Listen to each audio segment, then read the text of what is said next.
le salut n'était pas la pensée originelle de Dieu. Il y a quelque chose qui s'est passé et Dieu a dû introduire ce plan qu'on appelle le plan du salut.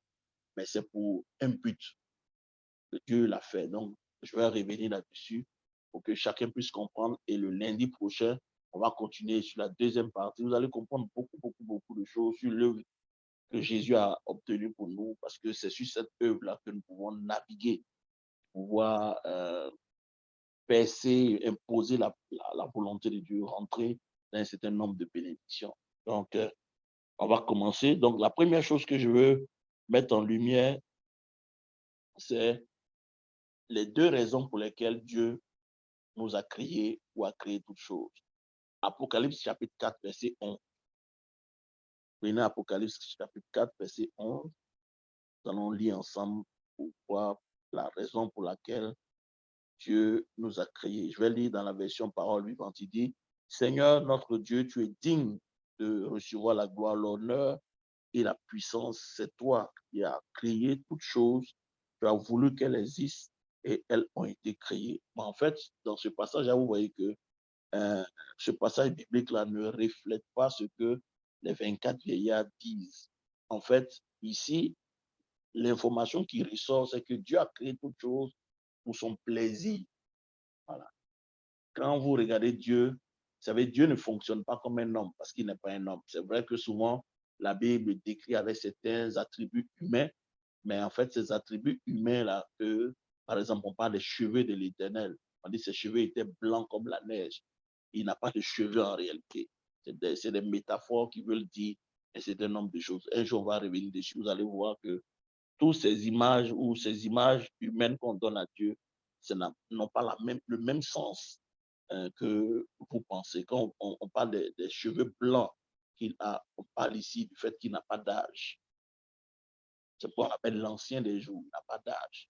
Mais pour matérialiser le fait que Dieu n'a ni commencement ni fin, il n'a pas d'âge, on parle de ses cheveux blancs, qui étaient comme la laine blanche. Donc, vous voyez que c'est pas ce que vous croyez. Donc, ici, la Bible nous mentionne que l'une des raisons pour lesquelles Dieu a créé, c'est pour se faire plaisir. En réalité, quand Dieu crée, ou bien, je vais reformuler pour que vous puissiez comprendre, pour qu'un homme ait du plaisir, il y a un certain nombre de choses. Par exemple, si toi et moi, nous voulons avoir du plaisir, nous aller regarder un match de foot, par exemple. Il y a certaines activités en tant qu'être humain qui nous procurent du plaisir. Mais Dieu n'est pas un homme, donc ces choses ne peuvent pas lui procurer du plaisir. Ce qui procure du plaisir à Dieu, c'est quand il crée.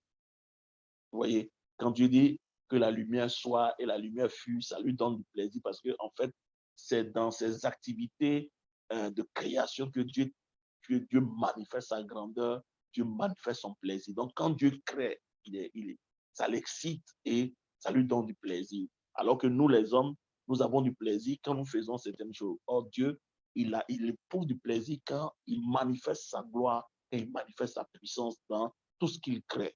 Donc, ici, la Bible nous montre que l'une des raisons pour lesquelles Dieu a créé toute chose, c'est pour se faire du plaisir. Il a fait ça pour son plaisir. Ça, c'est la première chose. La deuxième chose, l'une des raisons pour lesquelles Dieu a créé l'homme, c'est pour l'intimité. C'est vraiment important de le noter. Dieu a créé l'homme pour l'intimité. Alléluia. Parce que selon la loi de la création, on ne peut avoir intimité qu'avec un être qui est de sa même classe. Pour noter, c'est vraiment important.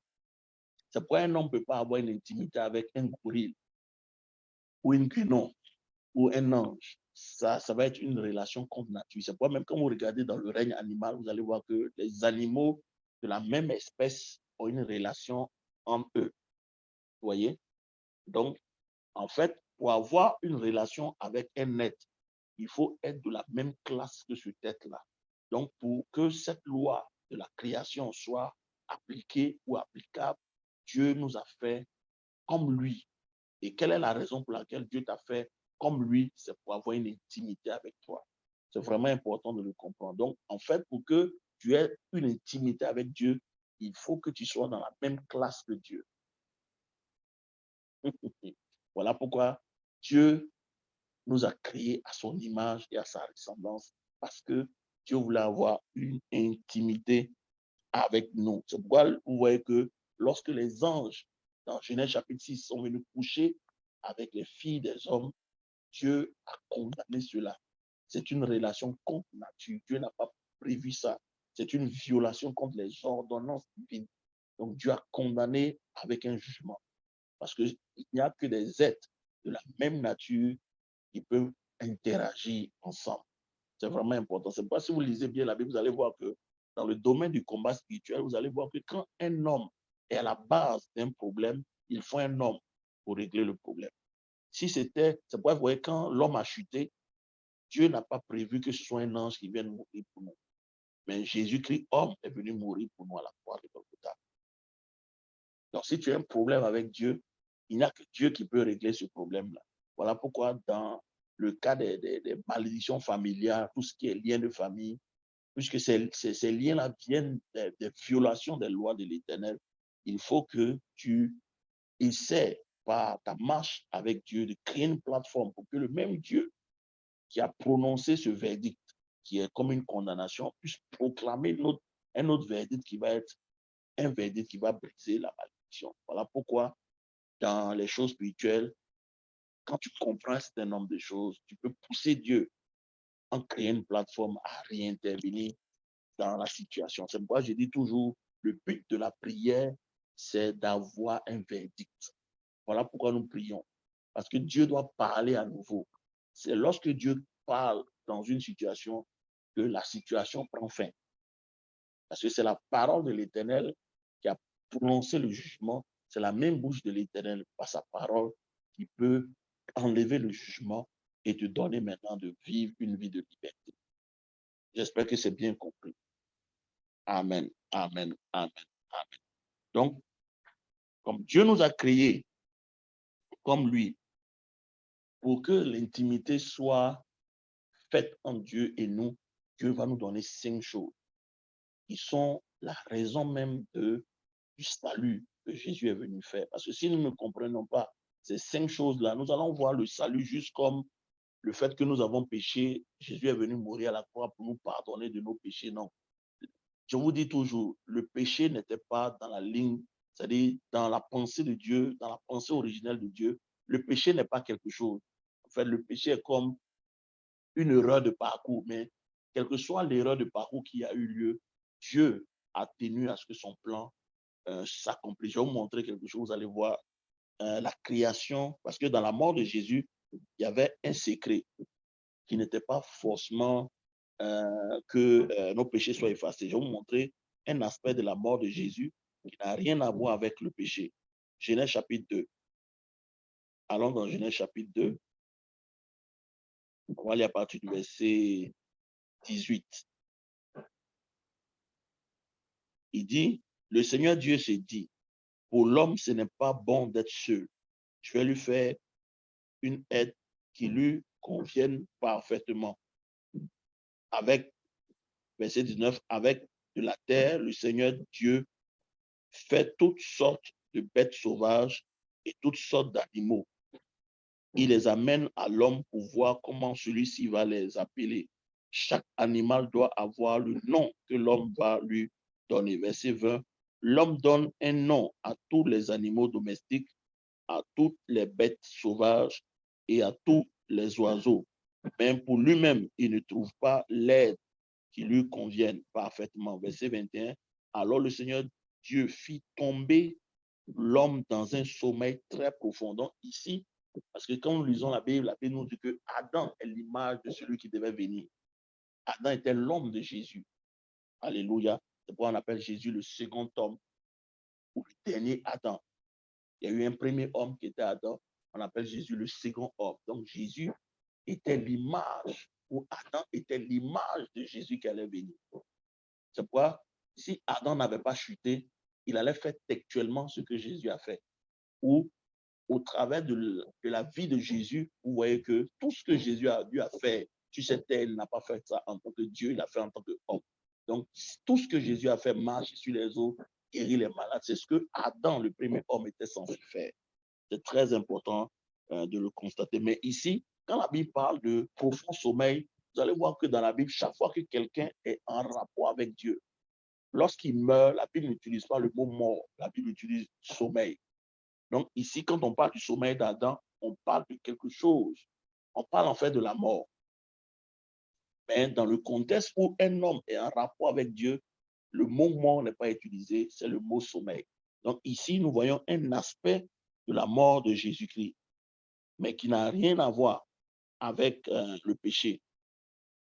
Regardez, on dit, alors le Seigneur Dieu fit tomber l'homme dans un sommeil très profond. Il lui prit une corde et il referma la peau à sa place. Avec cette corde, le Seigneur Dieu fait une femme et l'amène à l'homme. Donc, de la même manière que Dieu a fait tomber un profond sommeil sur le premier Adam et a retiré sa corde pour créer une femme, à la croix, vous vous souvenez que quand Jésus était à la croix, la Bible dit, un soldat a dû percer son côté et l'eau et le sang sont sortis. Donc, dans la mort de Jésus, il y avait un aspect caché qui n'avait rien à voir avec le péché, mais qui avait à voir avec la création de la femme de Jésus. Parce que dans l'univers, Christ est toujours associé à des personnes qu'on appelle son épouse. Et regardez, quand Paul reprend dans Éphésiens chapitre 5, vous allez vous rendre compte que cette mort dont on parle ici, Paul va reprendre ça dans Éphésiens 5, le verset 25. Regardez ce qu'il dit. Marie, aimez vos femmes comme Christ a aimé l'Église. Il a donné sa vie pour elle afin qu'elle soit sainte. Et il l'a rendue pure par l'eau et par la parole. Il a voulu que cette image, que cette Église se présente devant lui pleine de gloire, sans tache, ni ride, sans aucun défaut. Donc, vous voyez que, en fait, le péché est intervenu plus tard. On voit que, Paul nous dit ici que, en fait, Christ est mort pour son Église. Il est mort pour sa femme. Parce qu'en réalité, la pensée de la mort de Jésus et de la résurrection de Jésus n'avait rien à voir avec un péché qu'il fallait effacer. Mais il y a eu la chute et Dieu a établi ça. Mais en fait, cette mort-là était pour juste régler un problème pour que le plan original s'accomplisse. C'est vraiment important de comprendre ces petites notions. Donc, vous voyez que dans la mort et la résurrection de Jésus, il y avait un plan caché.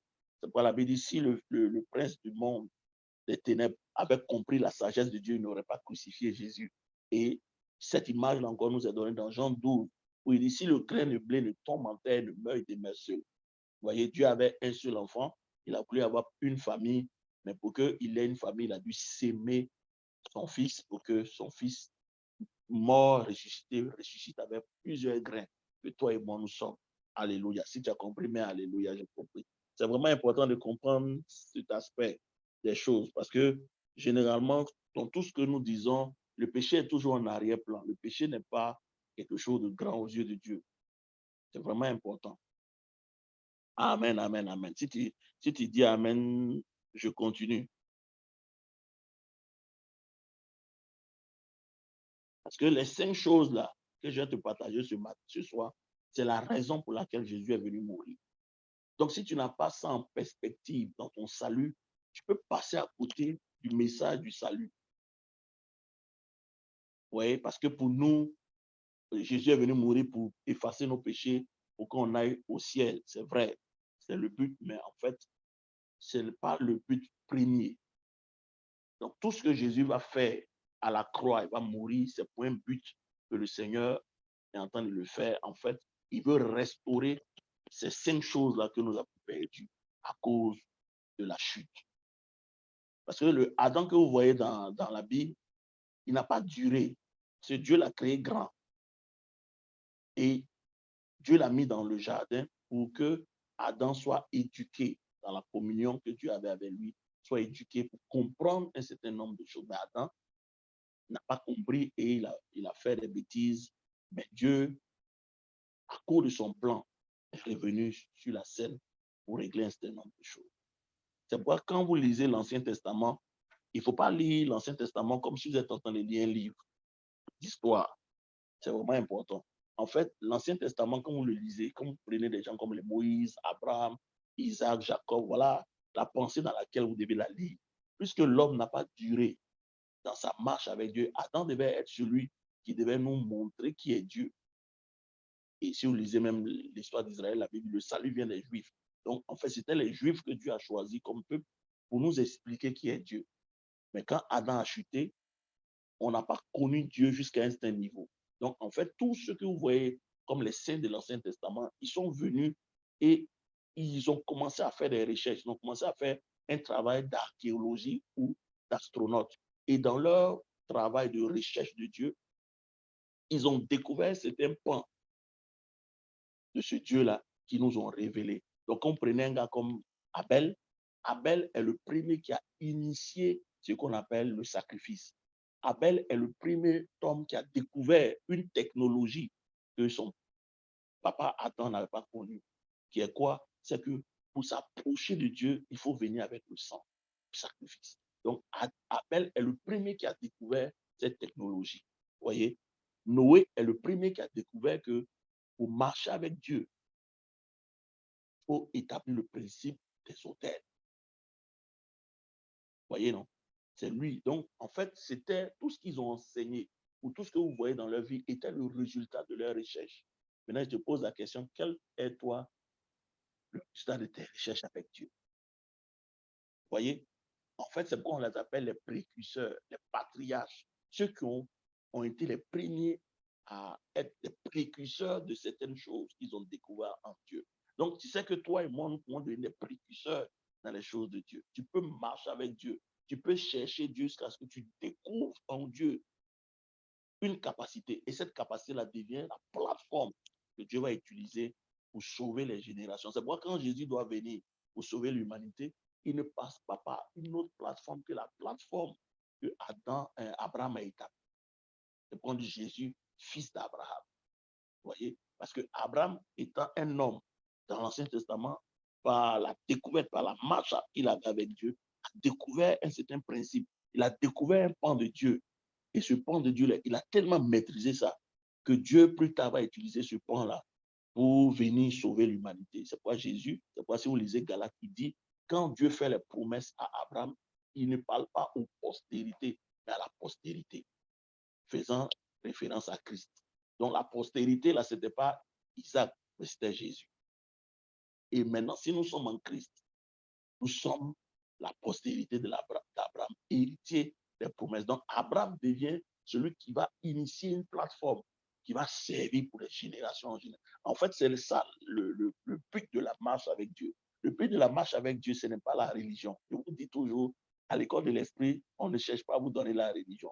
C'est de grandir dans votre connaissance avec Dieu, de telle sorte que ce que vous découvrez de Dieu vous donne une plateforme pour pouvoir manipuler les circonstances de la vie, pour pouvoir imposer le règne de Dieu partout où vous allez. Par votre compréhension des choses spirituelles, vous pouvez imposer les principes que vous avez compris. Et ces principes que vous avez compris dans votre marche, dans votre découverte avec Dieu, vont devenir des plateformes. C'est ce qu'on appelle, quand vous lisez Proverbe 13, il dit, un homme bon laisse un héritage aux enfants de ses enfants. De la même manière que vous voyez nos parents dans le spirituel négatif, nous ont laissé un héritage satanique parce qu'ils ont marché avec Satan, ils sont rentrés dans les alliances, ils sont rentrés dans certains contrats, dans certaines transactions avec les puissances des ténèbres. C'est devenu quoi? Un héritage pour les enfants de leurs enfants. Dieu aussi cherche des gens qui vont marcher avec lui. Et par la compréhension des choses spirituelles, de la compréhension de leur intimité avec Dieu, va sortir des lois qui vont permettre maintenant à la génération de ces personnes-là de bénéficier de ce que ce monsieur a découvert en Dieu. Voilà pourquoi aujourd'hui Israël bénéficie de la plateforme que leur père Abraham, Isaac et Jacob ont établie de par leur intimité avec Dieu. Je prie pour toi ce soir et dans ce mois de août, que Dieu te donne de grandir avec lui. Parce que frères et sœurs, c'est pourquoi je vous dis, on cherche Dieu, on marche avec Dieu. La vie chrétienne, ce n'est pas une religion, c'est une marche avec Dieu. Et pendant qu'on marche avec Dieu, Dieu se révèle à nous.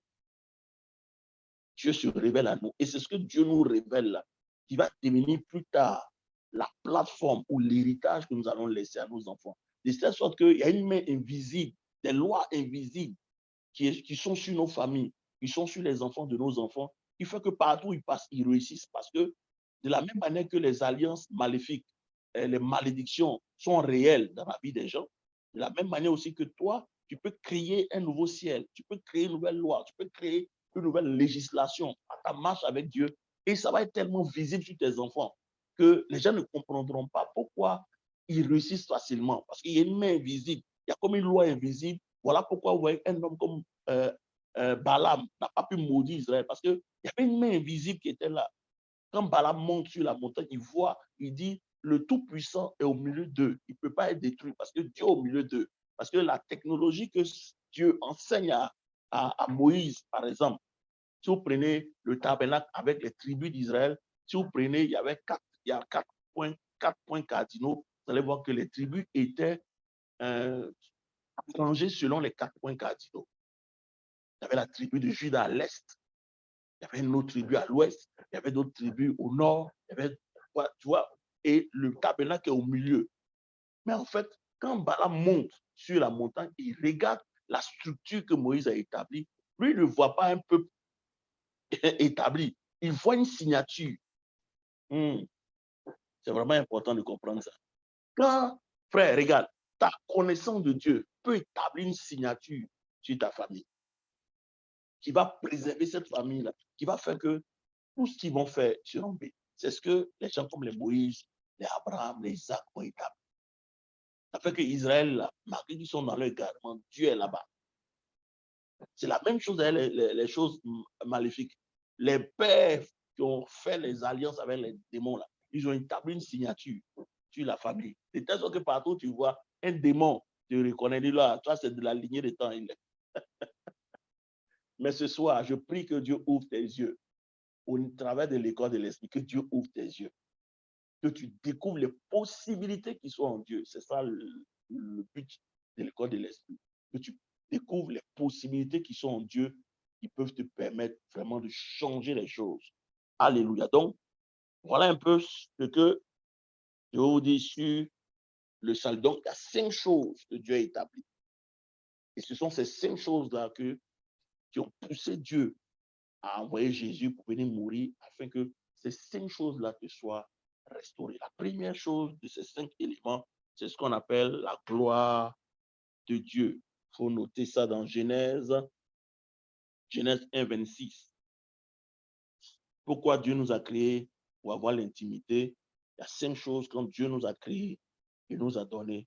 La première chose que Dieu t'a donnée, c'est la gloire. Genèse 1, 26. C'est vraiment important de comprendre. On dit, Dieu dit, faisons l'homme à notre image, selon notre ressemblance. Le mot image ici, c'est le mot qu'on parle de l'image ici. Voici ce que ça donne. L'image de Dieu est la gloire de Dieu, c'est-à-dire la plénitude de son essence. En hébreu, on appelle ça kabod. C'est un poids. Donc, quand Dieu nous crée, la première chose que Dieu nous donne, c'est sa gloire. C'est vraiment important. Et vous pouvez le lire dans le psaume 8. Allons dans le psaume 8, vous allez voir. Ah, la Bible, ce n'est pas un livre, ce n'est pas un roman. Hein. Psaume 8.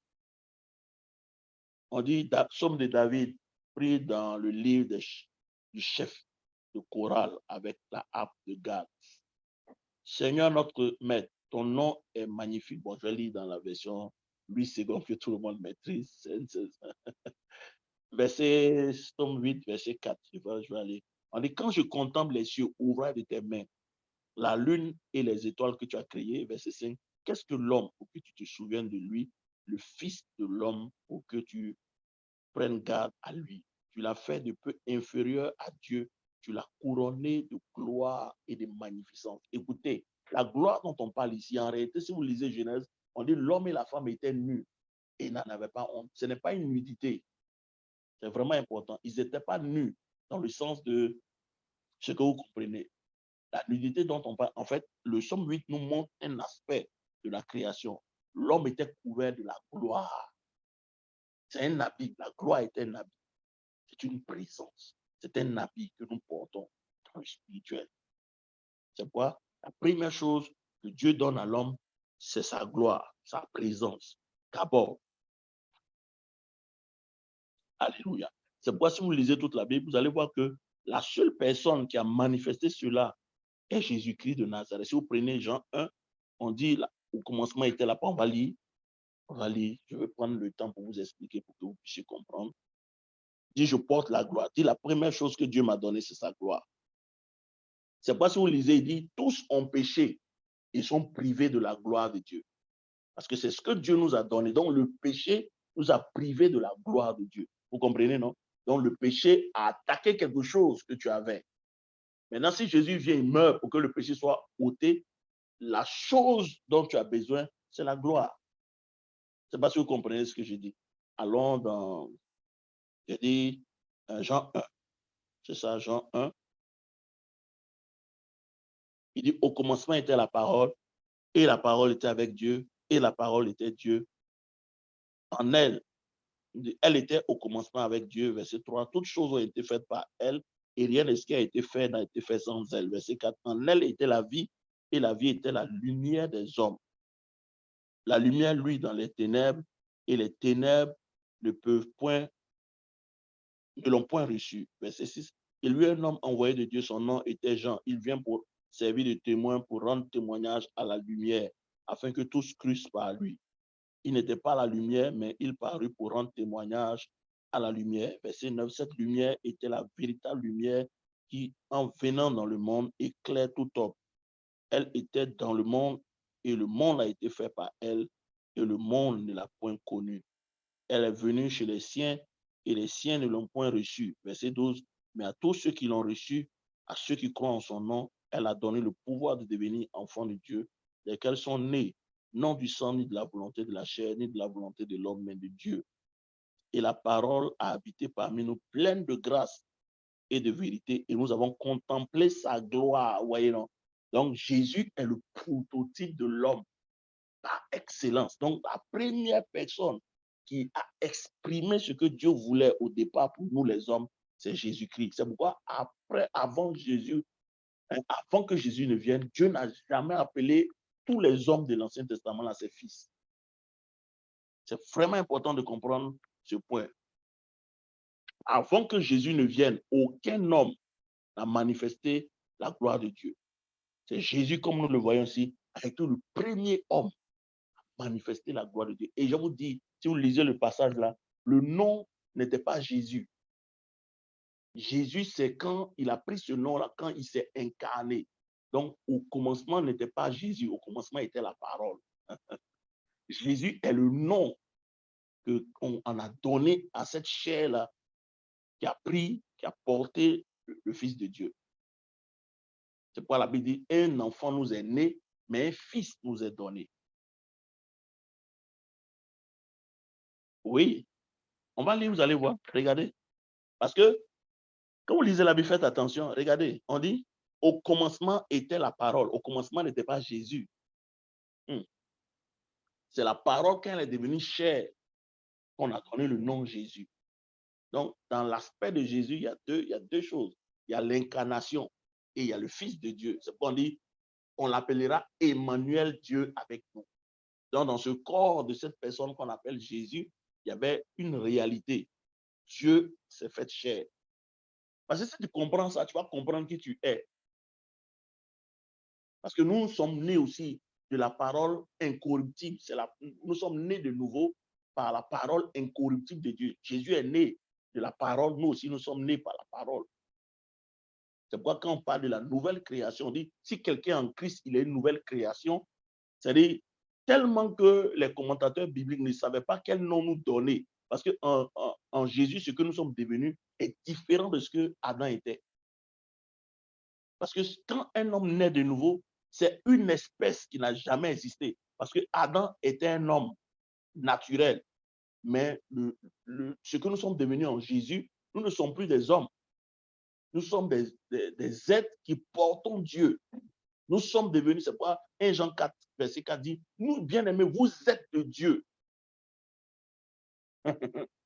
Frère, je vais revenir sur ça. C'est pourquoi je vais parler sur la fondation. Vous allez voir, c'est que ce que tu es devenu, c'est trop puissant. Nous sommes de Dieu. Être de Dieu veut dire avoir la même nature, la même essence que lui. Voilà pourquoi on t'appelle nouvelle création. Parce que tu n'es plus un homme naturel. Tu n'es plus un homme ordinaire. Tu es un homme, mais dans la vie duquel il y a une nouveauté. qui est la divinité. Or, tous ceux qui ont existé après la chute d'Adam, ou après de Adam jusqu'à peut-être jusqu'à l'arrivée de Jésus, ce n'étaient pas des hommes. Dieu ne les a pas appelés des hommes. C'est Jésus seul qui a reçu ce titre-là, homme. Parce que, en fait, ce que l'homme devait être dès le départ, Adam ne l'a pas obtenu. Donc, en fait, Adam est devenu un être. C'est pourquoi la Bible dit, tous ces gens-là, ils étaient morts. C'était des morts ambulants. Voilà pourquoi Dieu travaille avec eux sur la base de l'alliance du sang. Alors que si vous prenez Adam avant la chute, Adam ne traitait pas avec Dieu sur la base du sang. Parce que je vous ai dit un jour ici que dans l'univers, il y a 6 niveaux de vie. Le premier niveau de vie, c'est ce qu'on appelle la vie bio. C'est la vie qui est dans le sang, la vie animale. Or, la vie animale n'est pas supérieure à la vie du souffle. Parce que la Bible dit quand Dieu a fait l'homme, il a soufflé en lui le souffle de vie. Donc, la vie animale est liée au sang, mais la vie du souffle qui est entré en l'homme, qui a fait de l'homme une âme vivante, est liée au souffle. C'est pourquoi, dès que le souffle s'en va, on dit il a rendu l'âme. Donc, cette vie-là de l'âme est liée au souffle de Dieu. Mais il y a une autre vie qu'on appelle la vie Zoé, qui n'a rien à voir, qui est supérieure à la vie de bio, qui est supérieure à la vie de l'âme qui est souchée, la vie liée au souffle, au roi de Dieu, le souffle de Dieu. Donc, vous voyez qu'en fonction de la vie que tu as, il y a un règne dans lequel tu vis. Voilà pourquoi quand tu vas à l'hôpital, qu'un médecin te dit tu es malade, mais en fait, qu'est-ce qui est attaqué? C'est ta vie bio, ta vie animale qui est attaquée. Maintenant, si tu comprends que la vie que tu as, en plus du fait que tu aies la vie animale en toi qui est dans le sang, parce que la Bible dit dans Lévitique, la chair, la vie de la chair se trouve dans le sang, n'est-ce pas? Donc, cette vie-là peut être attaquée. Et Jésus dit dans Marc 16 que voici les miracles qui accompagneront ceux qui auront cru. En mon nom, ils boiront des breuvages mortels, cela ne leur fera aucun mal. Donc, même quand Jésus sait de quoi il parle, hein, c'est-à-dire la nouvelle création que tu es devenue, ta vie n'est plus dans le sang. Ce n'est plus le sang qui régule ta vie. Ta vie est réglée par le Zoé. Frère, j'ai dit, Dieu va ouvrir tes yeux. Tu vas savoir que Satan n'a aucun pouvoir sur toi. Parce qu'à l'origine, Dieu n'a pas créé le corps humain pour être malade. C'est la chute qui a entraîné la maladie. À l'origine, Dieu n'a pas voulu que tu prennes des comprimés pour te sentir bien. Mais Dieu a prévu ce qu'on appelle une vie de restauration. En fait, quand vous regardez Jésus dans les évangiles guérir les gens, il utilise sa parole pour guérir les gens. Ça veut dire que le corps que vous voyez là peut être guéri par tes paroles. Parce que la vie Zoé, on nous enseignait Zoé pour dire, ah, la vie éternelle, si tu meurs, tu as la vie éternelle. Non, la vie éternelle est une réalité que toi et moi, nous avons. Et elle fonctionne par tes paroles. C'est pourquoi tu peux parler à ton corps et ton corps peut être régénéré. Tu peux activer la vie Zoé qui est en toi et cette vie peut devenir une réalité. Quand vous voyez Christ Oyakilome, par exemple, faire des miracles, c'est quelqu'un qui a compris la réalité de cette vie Zoé-là et il la manifeste dans tout son sens. Voilà pourquoi Christ Oyakilome peut aller, il met sa paume, quelqu'un respire, l'air qui est dans la paume de ses mains, il commence à marcher. C'est-à-dire qu'il a grandi dans la conscience de Zoé. Frère, Dieu nous a donné des choses, hein? Donc, vous voyez que c'est dans l'incarnation qu'on donne le nom de Jésus. Et à cause du salut, la Bible dit que Jésus, aujourd'hui, a la forme d'une humaine dans le ciel. Parce que je vais vous expliquer quelque chose. Allons dans le psaume. Oh Seigneur, est-ce qu'on va avoir le temps ce soir? Est-ce que je peux continuer? Si c'est bon, mettez c'est bon. Ou si tu ne le comprends pas, arrête. Je vais expliquer certaines choses. C'est bon? Si vous ne comprenez pas, arrêtez-moi. Je vais expliquer. Est-ce que jusqu'à là, c'est bon pour vous? Si vous ne m'entendez pas, dites, hein, si je n'ai pas de réaction, donc j'ai comme l'impression que vous ne suivez pas, vous ne m'entendez pas.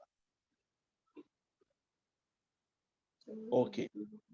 Si vous prenez le psaume 82, verset 5, il dit, ils n'ont ni savoir, ni intelligence, ils marchent dans les ténèbres, tous les fondements de la terre sont ébranlés. En fait, et regardez ce qu'il dit, j'avais dit, vous êtes des dieux, vous êtes tous des fils du Très-Haut, cependant vous mourrez comme des hommes, vous tombez comme un prince quelconque. Le mot domination, quand Dieu dit, faisons l'homme à notre image, qu'il domine, le mot domination veut dire trône. Trône. Donc quand Dieu vient dans le jardin et puis dit, Adam, où es-tu? Dieu est omniscient, ce n'est pas parce qu'il ne sait pas où Adam est, non. Ça veut dire quoi? dans le forum, parce que dans le ciel, il y a un forum où il y a des trônes. Et l'homme fait partie des constituants qui doivent décider. Quand Dieu veut décider sur la terre ou dans l'univers, il y a des trônes. Donc, chaque être a un trône. Donc, l'homme avait un trône aussi dans le forum de Dieu, dans la cour céleste de justice, il y avait un trône. Et c'est ce trône-là que Lucifer voulait. Si vous lisez Ésaïe 14, il dit, je monterai et je m'asserai au-dessus des nuées. Il y avait un trône dans le septentrion, mais ce trône-là était vacant. Parce que l'homme ayant chuté, ce trône-là n'appartenait plus. C'est-à-dire, il n'y avait pas dans l'univers, parmi les gens qui doivent intervenir dans le forum de Dieu, dans le conseil de Dieu, le trône de l'homme était vide. Donc, il fallait que Jésus, quand Jésus vient, il s'incarne. C'est pourquoi aujourd'hui, il est mort, il est ressuscité, mais en fait, il est assis à la droite du Père. C'est un trône qu'il a. Ce trône appartient à un homme. C'est pourquoi Jésus, aujourd'hui, dans le ciel, il a la forme humaine, parce qu'il représente l'humanité devant Dieu. Est-ce que vous comprenez? Si vous ne comprenez pas, je vais expliquer. Frère, Adam que vous voyez n'était pas un être simple, il était un être couronné. Il y avait un trône que cet homme-là avait. C'est pourquoi la Bible dit qu'il est tombé comme un prince quelconque. Donc, il a été déchu de sa domination, parce que le mot domination, c'est un trône, c'est un gouvernement. Donc, Adam était un représentant de la race humaine. Voilà pourquoi quand il est tombé, c'est toute l'humanité qui est tombée avec lui. Voilà pourquoi quand Satan vient tenter Jésus, il dit, tous ces royaumes m'ont été donnés. Tous ces royaumes m'ont été donnés et leur gloire. Même le titre que Satan prend pour dire il est le Dieu de ce siècle. Satan n'est pas le Dieu de ce monde. Le Dieu de ce monde, c'est Adam. Mais c'est un titre que Satan a volé parce que Adam n'a pas compris ce que Dieu voulait faire. Il a vendu ça. Voilà pourquoi la première chose que Dieu fait quand il te restaure, quand tu comprends le salut, c'est de restaurer sa gloire dans ta vie. C'est pourquoi la Bible dit tous ont péché, ils sont privés de la gloire de Dieu. Dis à quelqu'un, Dieu veut restaurer sa gloire dans ta vie. Alléluia, alléluia, alléluia. C'est vraiment important. Donc, Jésus a été appelé l'homme. Pourquoi? Parce qu'avant Jésus, Dieu n'a appelé aucune personne son fils. Pour être appelé fils de Dieu, il faut avoir son ADN. Vous voyez? Donc, Dieu est un Dieu de gloire. Donc, la première chose que Dieu donne à l'homme lorsqu'il le crée, c'est lui donner sa gloire. Et vous pouvez même voir dans la vie d'Israël, la vie d'Israël était couvert.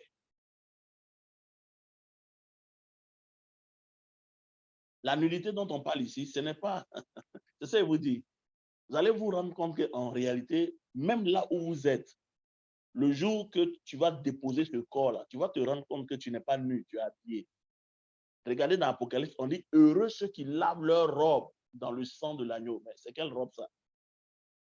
Il est venu afin de présenter une église sans tache ni ride. De quelle ride on parle? De quelle tache on parle? Donc, au-delà de tes habits physiques, en fait, c'est la chute qui fait que tu es obligé de t'habiller avec des vêtements physiques. Si vous prenez le règne animal, vous allez voir que le règne animal, dans le règne animal, quand un animal naît, il naît en même temps habillé. C'est la pensée originelle de Dieu. Quand tu prends un poulet, quand il sort là, il a déjà des poils. Tu prends un chien, il a déjà des poils. C'est ce que Dieu a voulu pour nous. Donc, quand Dieu nous a donné naissance, il y a un habit invisible qui est là, qu'on appelle l'habit de gloire que nous portons. Et dans le ciel, quand on va aller, la Bible dit, les éclats vont différencier. Donc, en fonction de là où tu vas te positionner dans le ciel, va dépendre l'éclat de ton habit. C'est pourquoi la Bible dit, heureux ceux qui lavent leur robe. Frère, ce n'est pas une robe physique. Donc, dans le spirituel, tu as un habit. Voilà pourquoi on dit quand tu marches, il faut faire attention parce que tu es en train de salir cette robe. D'autres sont en train de froisser la robe. Donc, il y a des trous dans les robes, il y a des taches dans les robes. Parce que beaucoup de chrétiens pensent que c'est juste l'habit. Non, quand on dit qu'ils étaient nus, là, c'est un habit. C'est pourquoi quand Adam a péché, il a senti qu'il était nu. Allez-y voir. Quand il y a eu la chute, on dit, Adam dit, je me suis caché parce que je suis nu. Dieu dit, qui t'a appris que tu es nu? Il ne t'a jamais dit que tu es nu. Parce qu'il y avait une gloire qui le couvrait. Il y avait un habit de gloire qui le couvrait. Donc l'habit, il a perdu par la chute. J'espère que je réponds à ta question.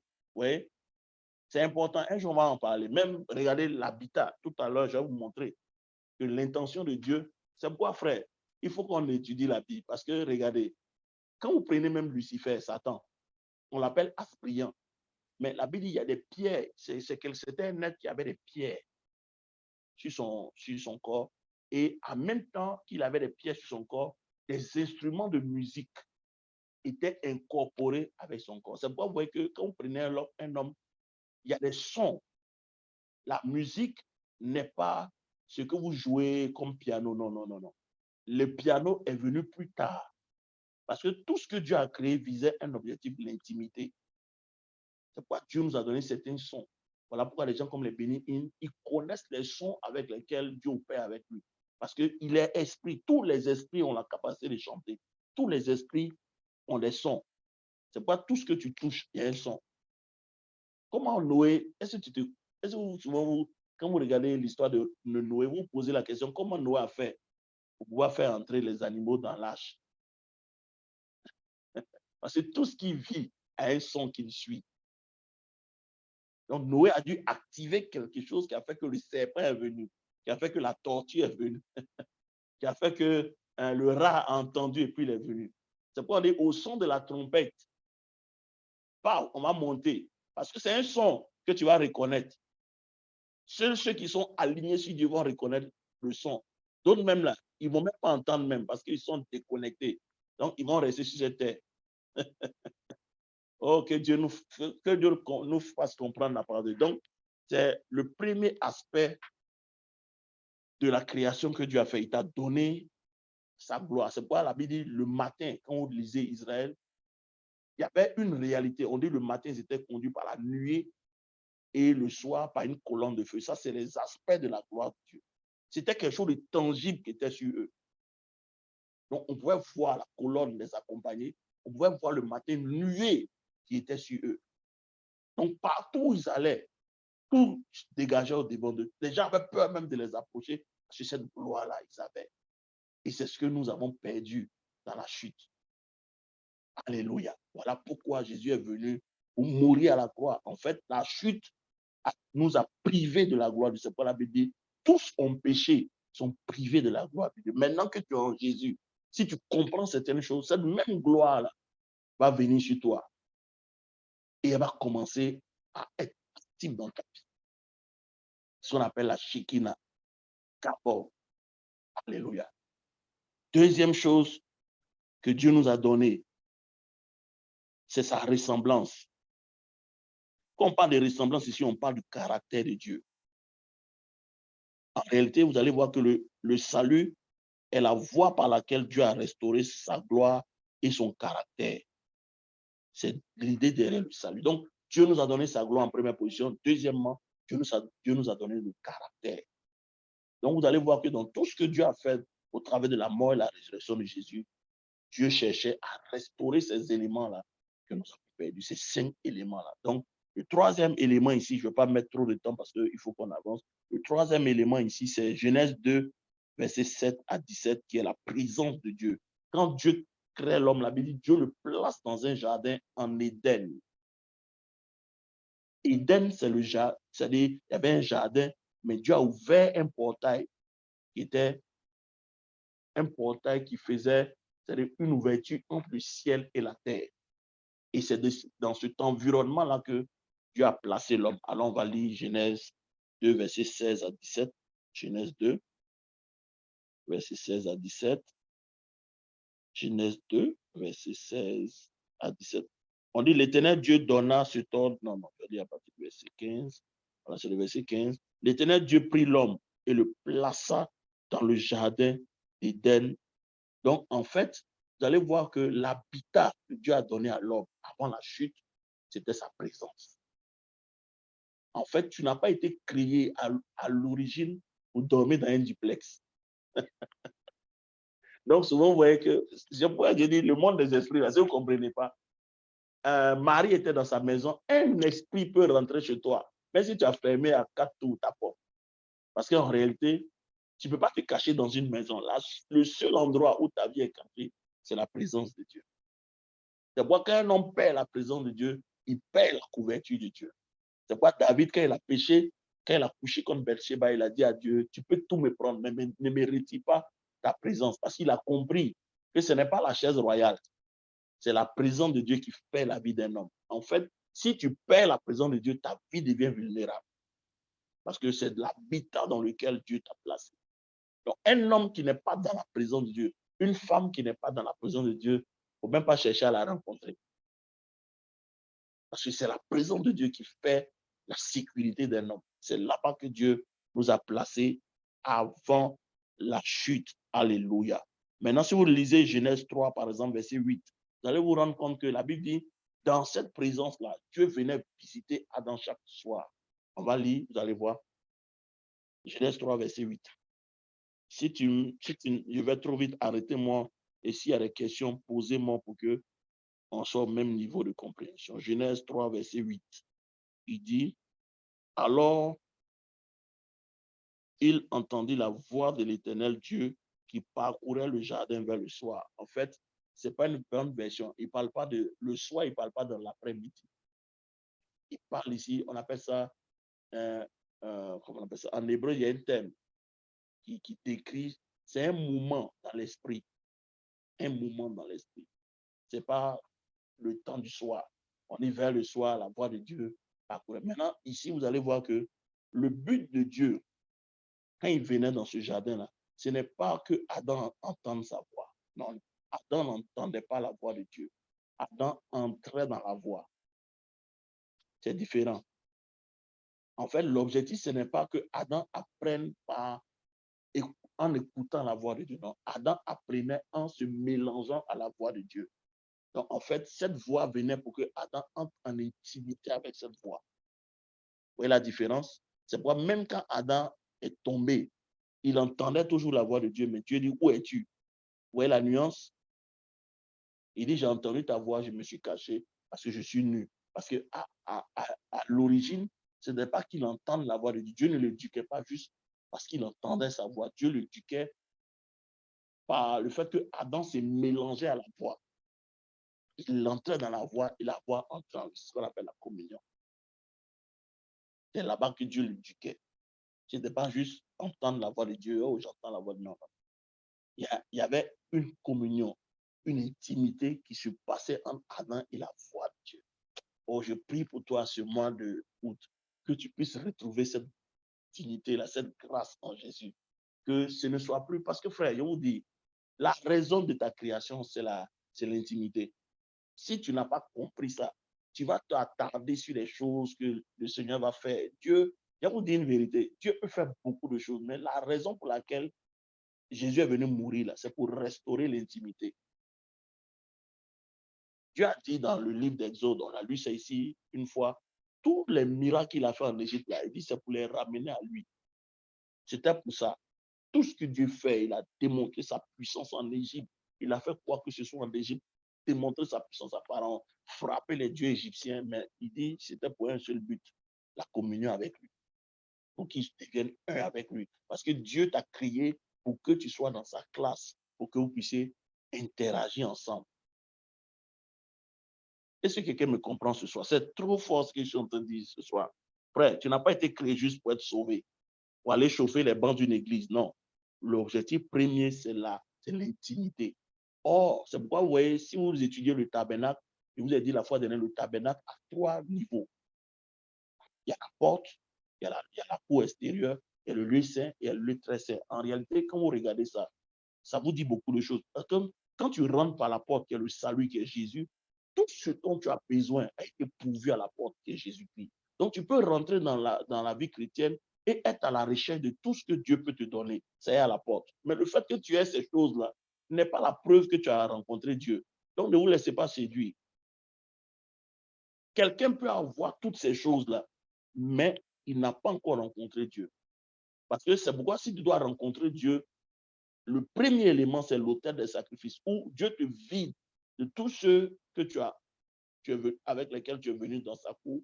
Et au fur et à mesure que tu vas passer le lieu saint, la cour extérieure, le lieu saint et le lieu très saint, tu deviens seul, nu. Parce que dans la présence de Dieu, dans le lieu très saint, c'est la nudité. C'est là-bas que tu vas rencontrer Dieu. C'est là-bas que tu vas communier avec lui. Et c'est là-bas que Dieu va te donner ses instructions. Oh, que Dieu nous aide. Tiens, que Dieu nous aide. Donc, ici, la voix ou la présence de Dieu, c'est quoi? C'est ce qu'on appelle l'autorité de Dieu, le gouvernement de Dieu. Dieu nous a placés dans cet habitat, mais quel était le but de cette présence-là? Quel était le but de cette présence-là? C'est que tu sois sous autorité de Dieu. Et dimanche, j'ai prêché à l'église que l'une des raisons du combat spirituel, ce n'est pas de t'affliger, ce n'est pas de te donner la mort, ce n'est pas de te donner la maladie. Parce que Satan sait que Dieu a donné une position à tous les hommes. Il suffit qu'un homme soit sous la couverture de Dieu et Satan ne peut pas le toucher. Donc, qu'est-ce que Satan vise dans le combat? C'est de te faire sortir de la couverture de Dieu. Parce qu'il sait que tant qu'un homme est soumis à Dieu, il ne peut pas résister à cet homme. Donc, qu'est-ce qu'il faut faire? Il faut faire sortir cet homme de la présence. Et quand cet homme sort de la présence de Dieu, il peut le frapper aisément. Donc, le but du combat spirituel, c'est d'abord de faire quitter la présence de Dieu. Une fois que tu sors de la couverture de Dieu, tout peut arriver à ta vie. Ta vie devient un boulevard. Donc, quand Adam a été créé, Dieu l'a placé sur son gouvernement, sa présence.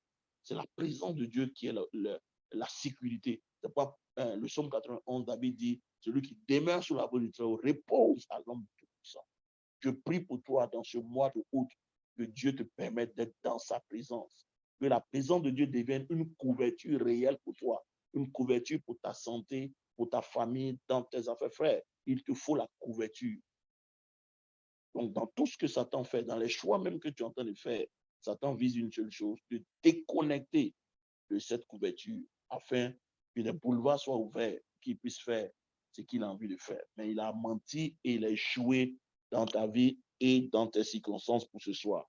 C'est vraiment, vraiment important, important, important. Alléluia. Donc, c'est ça. On est au numéro combien? Numéro 3. Dieu t'a créé sa présence. C'est les choses que Dieu t'a données, sa présence. Sa présence. Voilà pourquoi, au-delà de la religion, c'est ces 5 choses-là que tu dois rechercher. Parce que tu peux être à l'église, ne pas comprendre ces choses-là. Tu vas suivre Jésus pour les miettes, pour les trucs, mais ce n'est pas ça. Je vais vous expliquer ici, si vous vous rappelez, qu'en réalité, quand Dieu a créé le ciel et la terre, là, quand on dit, regardez, je vais vous montrer quelque chose. Parce que souvent, quand je parle, les gens disent, ah, mais Pasteur André, que toi, tu n'es pas trop dans les choses. Non, c'est pas. En fait, c'est la compréhension que j'ai de certaines vérités bibliques qui font que je dis certaines choses. Il dit, au commencement, Dieu créa les cieux et la terre. La terre était informe et vide. Il y avait des ténèbres à la surface de l'abîme et l'Esprit de Dieu se mouvait. En fait, j'explique. Dans la Trinité divine, vous allez voir que le Saint-Esprit apparaît toujours en troisième position. Mais en réalité, il n'agit pas en troisième position, il agit toujours en première position. Donc, Dieu a vu l'état de la terre. La parole aussi a vu l'état de la terre, mais Dieu n'a pas pu proclamer la parole parce que l'Esprit n'est pas entré en mouvement. Donc, c'est quand le Saint-Esprit entre en mouvement dans ta vie que ta vie commence. L'histoire d'un homme commence quand le Saint-Esprit entre en ligne de compte. Donc, quand l'Esprit est rentré en compte, Dieu a parlé et la Bible, la lumière fut, ainsi de suite. Mais en fait, si vous lisez bien, vous allez voir que l'Esprit n'a pas cessé de se mouvoir. Parce que vous avez comme l'impression que Dieu s'est reposé au 7e jour, l'Esprit s'est arrêté de se mouvoir. Non. Parce que si vous lisez le chapitre 6 de Genèse, vous allez voir que l'Esprit a continué de se mouvoir. Oh, que Dieu nous aide. Regardez Genèse chapitre 6. Vous allez voir quelque chose qui est... On dit, lorsque les hommes eurent commencé à se multiplier sur la face de la terre et que les filles leur furent nées, les fils de Dieu virent que les filles des hommes étaient belles et ils en prirent pour femmes parmi toutes celles qu'ils choisirent. Alors l'Esprit de Dieu, alors l'Éternel dit, mon esprit ne restera pas toujours dans l'homme. C'est pourquoi, vous voyez, à un moment donné, quand cette relation contre nature s'est faite, l'Esprit de Dieu s'est retiré. Ouais, maintenant, c'est pourquoi, vous voyez, quand vous lisez l'Ancien Testament, on dit souvent qu'il y a 3 personnes dans l'Ancien Testament qui avaient l'Esprit. Il y avait le prophète, il y avait les sacrificateurs et il y avait les rois. Donc, à un moment donné, l'Esprit s'est retiré de toutes choses. Donc, c'est cet état de rébellion dans lequel la terre est. C'est ce qui pousse Salomon à dire dans Ecclésiaste, vanité des vanités, tout est vanité. Beaucoup de chrétiens citent ce passage, mais ils ne comprennent pas de quoi Ecclésiaste parle. Quand Salomon dit dans Ecclésiaste, vanité des vanités, tout est vanité, il parle d'un état dans lequel la terre est. C'est pourquoi même si vous lisez Romains 8, je vais vous montrer Romains 8, Romains 8 confirme ce que Ecclésiaste dit. Ecclésiaste dit, regardez Romains 8, verset 20. Romains 8, verset 20 dit quoi? Romains 8, verset 20. Oh, Saint-Esprit. Est-ce que quelqu'un comprend mon français ce soir? Romains 8 dit quoi? Verset 20. Il dit, car la création a été soumise à la vanité. Ouais, non? Donc, quand Salomon dit vanité des vanités, Romains nous explique ici que quand il y a eu la chute, la création a été soumise à la vanité. Or, la vanité dont on parle ici, c'est la création sans le code. Parce que le Saint-Esprit est le code de la création.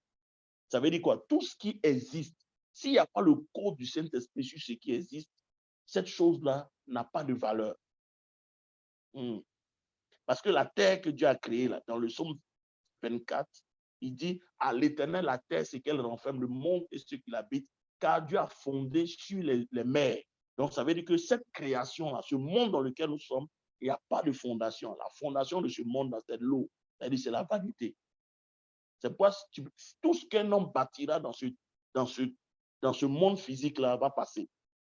Voilà pourquoi, si le Saint-Esprit n'est pas dans ta vie, tout ce que tu vas poursuivre, c'est la vanité. Ça ne va jamais te satisfaire parce qu'en fait, tout ce qui est dans ce monde-là, il n'y a plus rien. C'est pourquoi, si vous prenez les écrits de Salomon, il décrit sa grandeur, il décrit ses accomplissements, il décrit ses maisons et il finit pour dire vanité des vanités. En fait, tout ce que j'ai là, il n'y a pas la marque où il n'y a pas le sceau du Créateur. Le code qui fait que ces choses-là ont de la valeur, c'est le Saint-Esprit.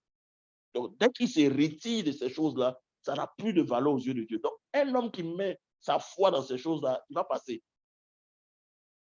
Il ne sera jamais satisfait. Voilà pourquoi, si on comprend ça, nos nations n'ont pas besoin de prison pour des prisonniers. Nos nations ont besoin juste que nos enfants ou nos frères là soient baptisés du Saint-Esprit. Parce que si le code revient, tu fonctionnes normalement. Voilà pourquoi toi qui as le Saint-Esprit, tu es privilégié. Parce qu'en réalité, ta vie compte maintenant parce que le code est avec toi qui est le Saint-Esprit. Regardez comment Marie a été bénie.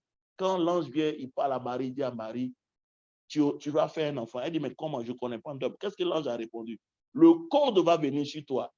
C'est le code qui vient sur toi. En fait, vous allez vous rendre compte que quand un homme n'a pas le Saint-Esprit, ou vous allez voir que quand un domaine dans la vie d'un homme est dans le chaos, dans la vanité, c'est que dans ce domaine-là, l'Esprit de Dieu n'a pas encore pris le contrôle. Parce que si l'Esprit de Dieu entre dans ce secteur d'activité, tout va reprendre vie. Ésaïe 32, verset 15 dit, jusqu'à ce que l'Esprit descende et que le désert se change en verger et que le verger se change en forêt. Donc, partout où il y a la vanité, partout où il y a le chaos, où le code n'est pas, la seule chose qu'il faut faire, c'est d'appeler le code. Quand le code vient, tout se met en place. Marie dit, comment je vais faire pour avoir un enfant? L'ange lui dit, l'Esprit de Dieu viendra sur toi. Son nom te couvrira et l'enfant va naître.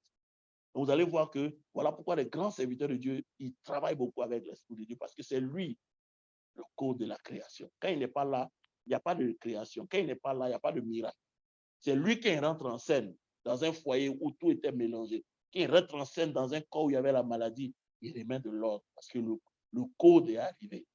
Donc là où il n'y a pas de code du Saint-Esprit, ta vie est dans un désordre. Ta maison va être dans un désordre. Ta santé va être dans un désordre. Ta maison va être dans un désordre jusqu'à ce que l'Esprit prenne le contrôle. Je prie dans ce 8e mois que l'Esprit de Dieu prenne le contrôle dans ta vie et que tout ce qui était vanité, tout ce qui était sans le code, tout ce qui fonctionnait dans un état de chaos, que cela prenne, l'Esprit de Dieu vienne et que ce chaos s'arrête et que la lumière se fasse et que tout devienne aligné sur le code de l'Éternel afin que les choses marchent. Je prophétise ça sur ta vie ce soir au nom puissant de Jésus-Christ de Nazareth. Que le code revienne. Dis au Saint-Esprit, prends le contrôle de ma vie. Viens dans les domaines de ma vie où il y a la vanité, dans les domaines de ma vie où les choses ne marchent pas comme il se doit. Que Saint-Esprit, ton code, ton souffle vienne afin que tout se remette en ordre au nom de Jésus. Voilà pourquoi, frère, si tu cours derrière les choses, tu ne les auras pas. Parce que si le Saint-Esprit, la marque du Saint-Esprit n'est pas dessus, les choses ne vont pas t'apporter le bonheur. Voilà pourquoi beaucoup sont malheureux. Ils ont des choses, mais ils sont malheureux. Ils ont l'argent. Ils sont malheureux. Pourquoi? Parce qu'ils sont déconnectés du code de l'Éternel. On est au quatrième point? Le 4e point. Le 4e point que Dieu nous a donné quand il nous a créés, il nous a donné l'autorité et la domination. Alléluia. Il nous a donné l'autorité et la domination. Il nous a donné le pouvoir de dominer. C'est pourquoi si vous lisez Romains, le chapitre 5, il dit que nous qui avons reçu l'abondance de la grâce en Christ, nous avons reçu quoi? La domination. Il dit, vous avez reçu l'abondance de grâce afin de régner sur cette terre. Donc, il faut comprendre qu'en réalité, dans le salut que Dieu est venu faire pour toi, Jésus est venu accomplir, que Dieu a accompli par le canal de Jésus, l'objectif, c'est que Dieu te donne la domination et te donne l'autorité. Je vais revenir dessus, je vais te parler plus tard de la doctrine de puissance. Vous allez vous rendre compte que Dieu nous a doté des choses extraordinaires. Frère, j'ai dit, quand Dieu ouvre tes yeux sur la parole de Dieu, tu dis, waouh, Seigneur. Parce que vous voyez, on lit beaucoup la Bible, mais en fait, la Bible en français, même en anglais, ne nous donne pas certaines choses. J'ai compris, je suis en train de prier, dit, Seigneur, il va apprendre le grec.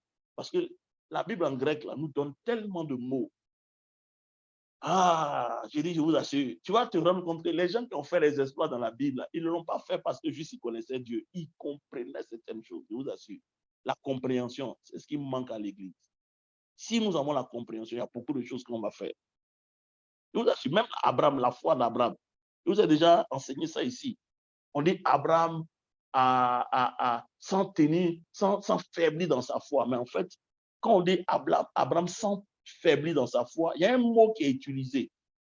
Même la manifestation des dons spirituels, on dit à chacun est donné la parole de connaissance selon la mesure de l'esprit. Tout ça, c'est des mots grecs qui décrivent certaines choses.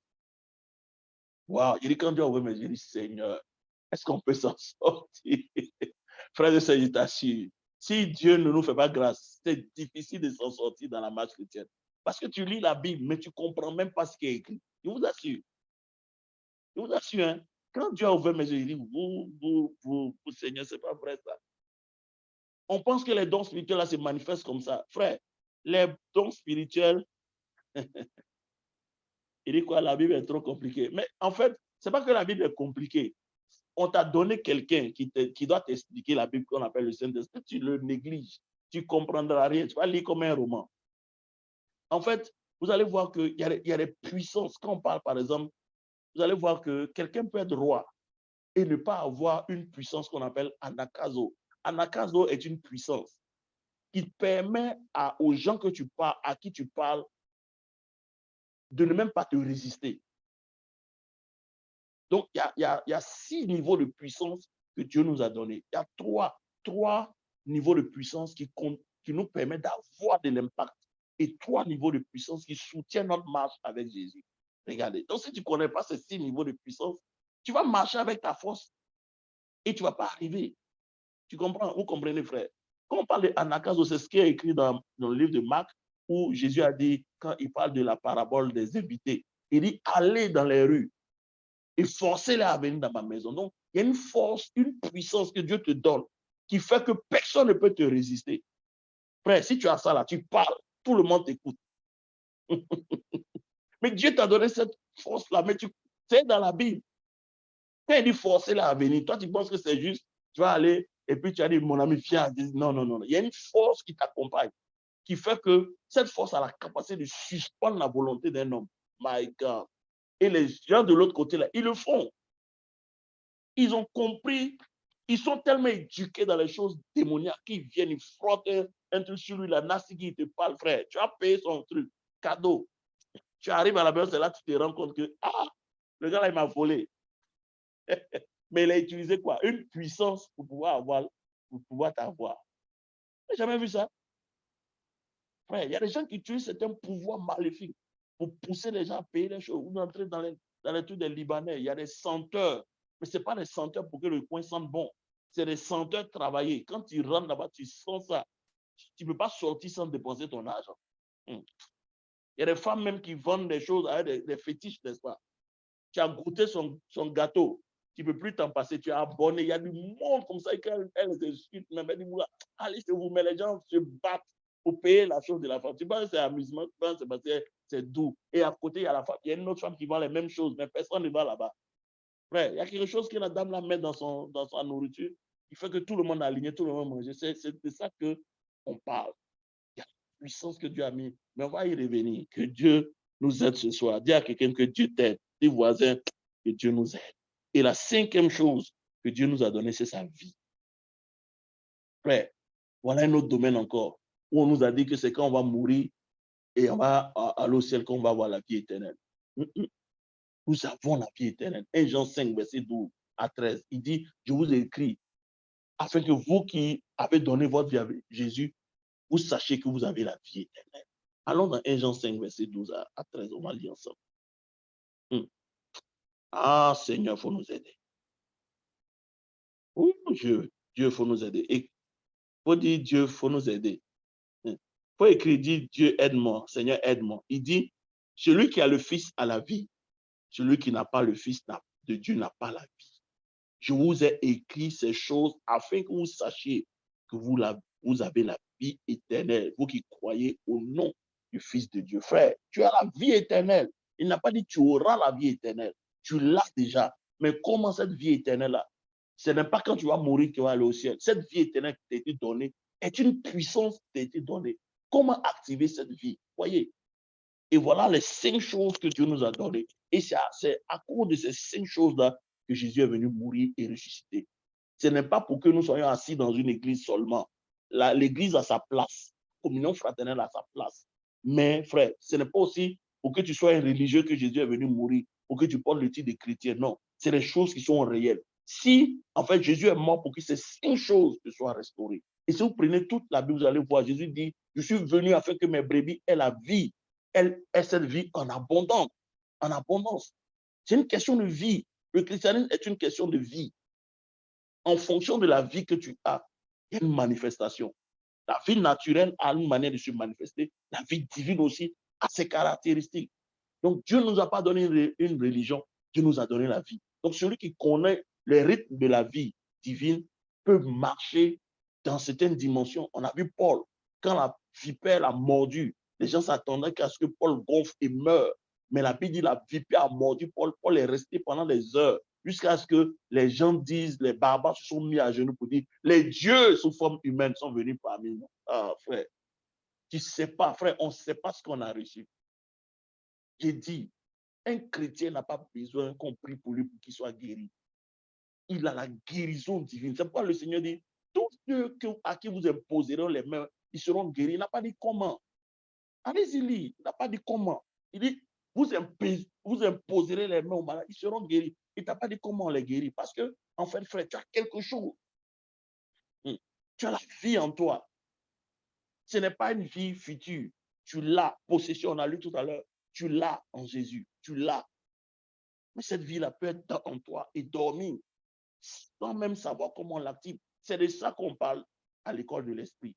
Ce n'est pas pour te donner des choses imaginaires, non. C'est des choses qui sont à ta possession. La gloire est à ta possession. La présence de Dieu est à ta possession. L'autorité et la domination sont en ta possession. Dieu a tout fait. C'est à ta possession. Mais si tu ne sais pas que tu as reçu ces choses-là et que tu ne sais pas, c'est pourquoi vous allez voir dans l'œuvre de Jésus, il y a le sang, il y a la croix. Mais en fait, ces choses-là, on va voir que le sang nous purifie. On dit le sang nous purifie. Mais la croix fait quoi? La croix vient détruire. Le sang et la croix jouent le rôle de détergent. C'est-à-dire quoi? Ce que Dieu veut par la révélation du sang et de la croix, c'est d'enlever de ta vie tout ce qui a été incorporé dans ta vie par la chute. Donc, un chrétien qui comprend et qu'il permet à l'esprit de travailler en lui, frère, mais à un moment donné, plus la nature de Satan, les saletés que le péché a déposées en toi commence à diminuer. Mais tu deviens un homme puissant. C'est pas, on va lire certains passages, vous allez voir. J'ai mis un certain nombre de choses ici que vous devez comprendre. On dit malheureusement, Adam, ne comprenant pas le pourquoi de sa création, va vendre cette autorité à Satan. Quand on lisait le psaume 82, on l'a déjà lu, et Matthieu chapitre 4, verset 8, on a vu. Pour ses appétits, Adam n'a pas compris ce que Dieu voulait lui donner en lui donnant ces 5 choses-là. Il va les vendre. Donc, quand on parle de la chute, on parle de la privation de ces 5 éléments. Donc, quand on dit l'homme a chuté, ce n'est pas parce qu'il a perdu Dieu. Il a perdu ces 5 choses que Dieu lui a données. Donc, c'est pourquoi la Bible dit, tous ont péché, sont privés de la gloire de Dieu, sont privés de la Shekinah de Dieu, sont privés du caractère de Dieu, sont privés de la domination que Dieu leur a donnée, sont privés de l'autorité que Dieu leur a donnée, sont privés de la vie que Dieu leur a donnée. Donc, ça change ta perspective quand tu penses au salut désormais. Alléluia. Et quel était le but de Dieu dans le salut? Ce n'est pas seulement de pardonner tes péchés, non, c'est de restaurer cette dimension première, alléluia, qui était que tu opères dans la même classe que Dieu. Parce que nous sommes de sa race. 1 Jean 4 dit, nous sommes de lui, nous sommes de Dieu. Quand on dit tu es de Dieu, my God, ce n'est pas que tu es fait à partir de Dieu, non, tu es de Dieu. C'est pourquoi la Bible dit, tel il est, dans 1 Jean 4, verset 16 ou 17, il dit, tel il est, tel nous sommes sur cette terre. En réalité, quand Jésus dit tel il est, le tel dont on parle ici, c'est Jésus ressuscité. Donc, en réalité, aujourd'hui, sur cette terre, tu es la réplique conforme de Jésus qui est dans le ciel. Waouh, quelle grâce. Tu as l'ADN de ton papa. Donc, ce qui ne peut pas arriver à ton papa ne peut pas t'arriver. Frère, j'ai dit, le salut est plus profond que tu ne le crois. Le salut, là, ce n'est pas juste aller chauffer les bancs d'église, ce n'est pas juste confesser, non, non, non. Parce que je vous dis, c'est en fonction de ta compréhension que tu as des places dans le ciel. Je vous assure. Quand vous prenez, par exemple, excusez-moi, le livre d'Apocalypse, vous allez vous rendre compte que quand Jean va au ciel, Jean va commencer à pleurer du fait qu'il n'a trouvé personne digne d'ouvrir le livre et d'en remplir les 7 sceaux. Qu'est-ce que l'ange a dit? Je vais vous montrer ce que l'ange... Je vais vous montrer que dans le spirituel, là, il y a des choses qui arrivent à des chrétiens, mais ce n'est pas la volonté de Dieu. Mais vous allez vous rendre compte que Dieu fait en fonction de ce que tu sais. Ça m'a... Le jour où Dieu a ouvert mes yeux dessus, j'ai dit, waouh. Donc, frère, ce n'est pas parce que nous tous on porte le nom de chrétien que ce qui est arrivé à Pierre va t'arriver. Tout est une question de la lumière avec laquelle tu opères. Il dit, regardez ce qu'il dit, Apocalypse 5. Puis je vis dans la main droite de celui qui était assis sur le trône un livre écrit en dedans et en dehors, scellé de 7 sceaux. Et il dit, et il vit un ange puissant. Regardez, on dit, j'en vois un ange puissant qui criait d'une voix forte, qui est digne d'ouvrir le livre et d'en rompre les sceaux. Et personne dans le ciel, ni sur la terre, ni sous la terre, ne peut ouvrir le livre, ni le regarder. Verset 4, et je pleurais beaucoup de ce que personne ne fut trouvé digne d'ouvrir le livre ni de le regarder. Verset 5, suivez bien le verset 5. C'est dans le même ciel que nous sommes. Hein. Il y a un ange qui a crié, qui est digne? On n'a trouvé personne. Mais regardez le verset 5. Et on dit, et l'un des vieillards me dit, vous savez, quand on parle de vieillards dans la Bible, dans le ciel, il n'y a pas de notion de temps. Dans l'éternité, le temps n'existe pas. Donc, quand on parle de vieillard, qu'est-ce qui fait qu'il est un vieillard? Parce que si dans le ciel, il n'y a pas de notion de temps, ça veut dire qu'on ne vieillit pas au ciel. Le temps n'est pas au ciel. Donc, s'il n'y a pas de notion de temps au ciel, on ne peut pas trouver des vieillards. Parce que quand on va mourir, on va partir au ciel. Il y a des gens, on va trouver au ciel. Là. Vous allez voir, Abraham va ressembler à un jeune homme de 25 ans. Parce que ce corps avec lequel on va partir au ciel, c'est un corps glorifié. Ce corps que nous avons là, il a connu déjà la corruption. Donc, ce corps ne peut pas rentrer au ciel. Voilà pourquoi on passe par la mort. La mort n'est pas la cessation de la vie. La mort, en réalité, c'est le processus par lequel nous nous débarrassons de ce corps. Il y a 2 choses. Numéro 1, par la mort, tu te débarrasses de ce corps qui est corruptible pour revêtir l'incorruptibilité, ou quand la trompette va sonner. La Bible dit quand la trompette va sonner, on sera changé, on va porter un autre corps. Donc, voici les 2 manières, parce que la Bible dit que l'incorruptibilité ne peut pas hériter du royaume des cieux. La chair et le sang ne peut pas hériter le royaume. Donc, ce corps-là, qui est empoisonné, ne peut pas rentrer dans le ciel. Donc, Dieu fait quoi? Quand la trompette va sonner, ce corps va être changé, ce qu'on appelle la glorification. Quand Dieu travaille dans ton âme, on appelle ça la transformation. Quand Dieu a travaillé déjà dans ton esprit, on appelle ça la rédemption. Donc, notre esprit a été racheté, notre âme est en train d'être transformée et notre corps sera transformé, ce qu'on appelle la glorification. Et c'est là qu'on ira au ciel. Donc, vous voyez ce qu'il est en train de dire ici. C'est vraiment. Et la Bible dit, l'un des vieillards me dit, donc en fait, il n'est pas vieillard parce qu'il est vieux, il est vieillard parce qu'il a accès au secret. Donc en fait, ce qui te donne de l'âge dans le spirituel, c'est les secrets auxquels tu as accès. La lumière à laquelle tu as accès, c'est ce qui te donne de l'âge dans le spirituel. Donc, il y a un ange puissant. Regardez, malgré que l'ange était puissant, il y a un autre ange. Lui, il est plus élevé que l'ange puissant qui a parlé. Regardez ce qu'il dit. Il dit, l'un des vieillards me dit, ne pleure point. Voici le lion de la tribu de Juda, le rejeton de David, a vaincu pour ouvrir le livre et ses 7 sceaux. Donc, vous voyez que dans le spirituel, c'est en fonction de ta lumière et de ton positionnement que vient ta solution. Donc, le premier ange, bien qu'il soit puissant, lui, il a vu que c'est impossible. Mais l'ange qui est dans une dimension supérieure, il voit qu'il y a la solution. Donc, regardez, un homme qui se trouve dans une position inférieure peut voir qu'ici, il n'y a pas de solution. Mais un chrétien ou un autre chrétien qui a atteint un niveau spirituel peut se rendre compte que les malédictions ne sont pas un obstacle pour lui. Donc, en fait, les liens de famille, les histoires dont les gens parlent, en fait, c'est toute une question.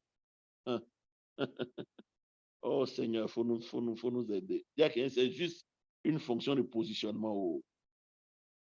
Demande à ton frère, tu es positionné où?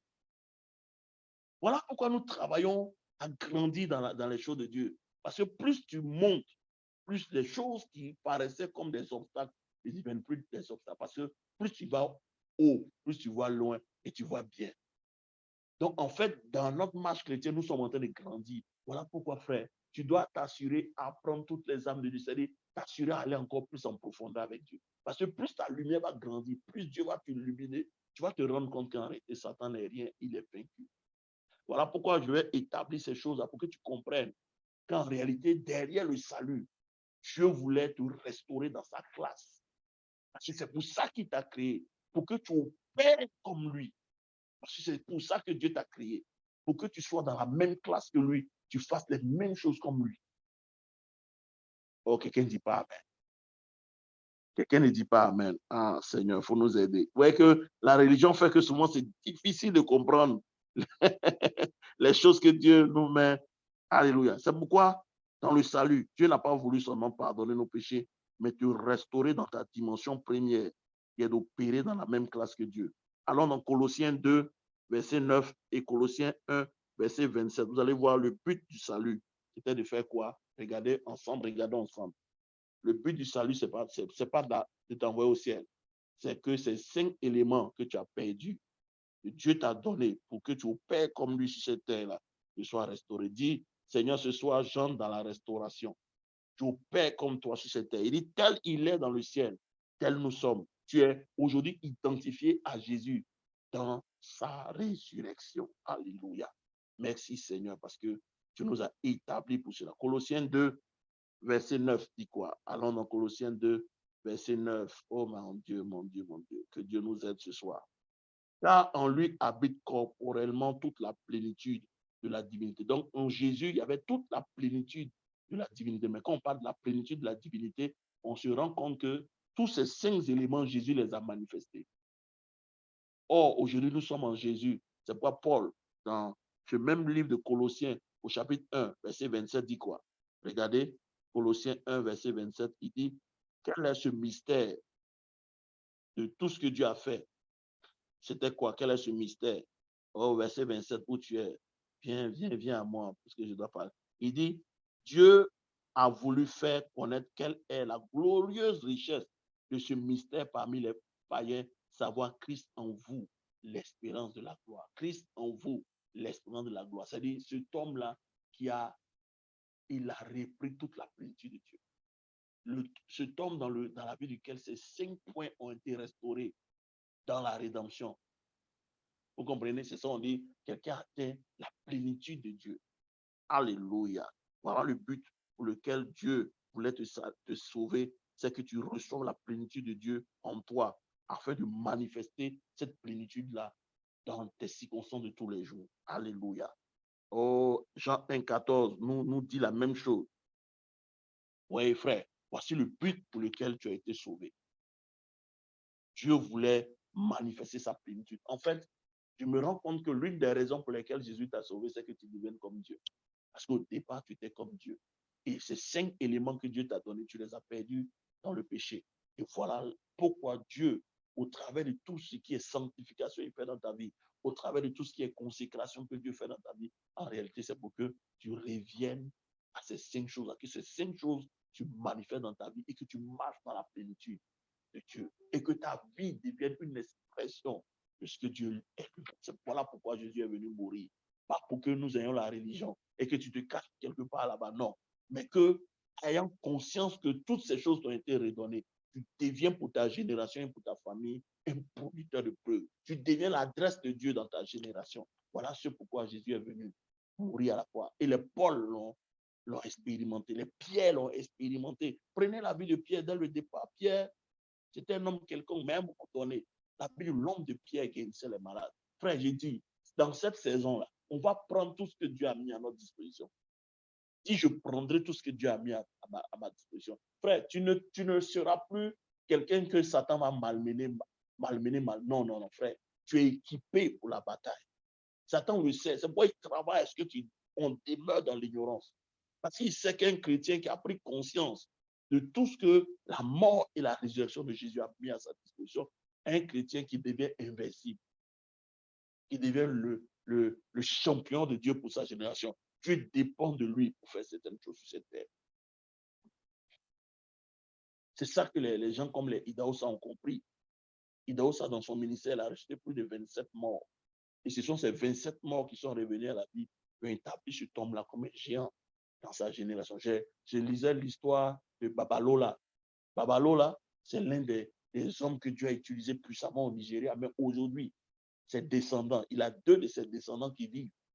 Mais quand les gens te parlent des exploits que les gens font, tu t'en es. Hier, l'histoire racontait qu'un de ses descendants devait traverser la route.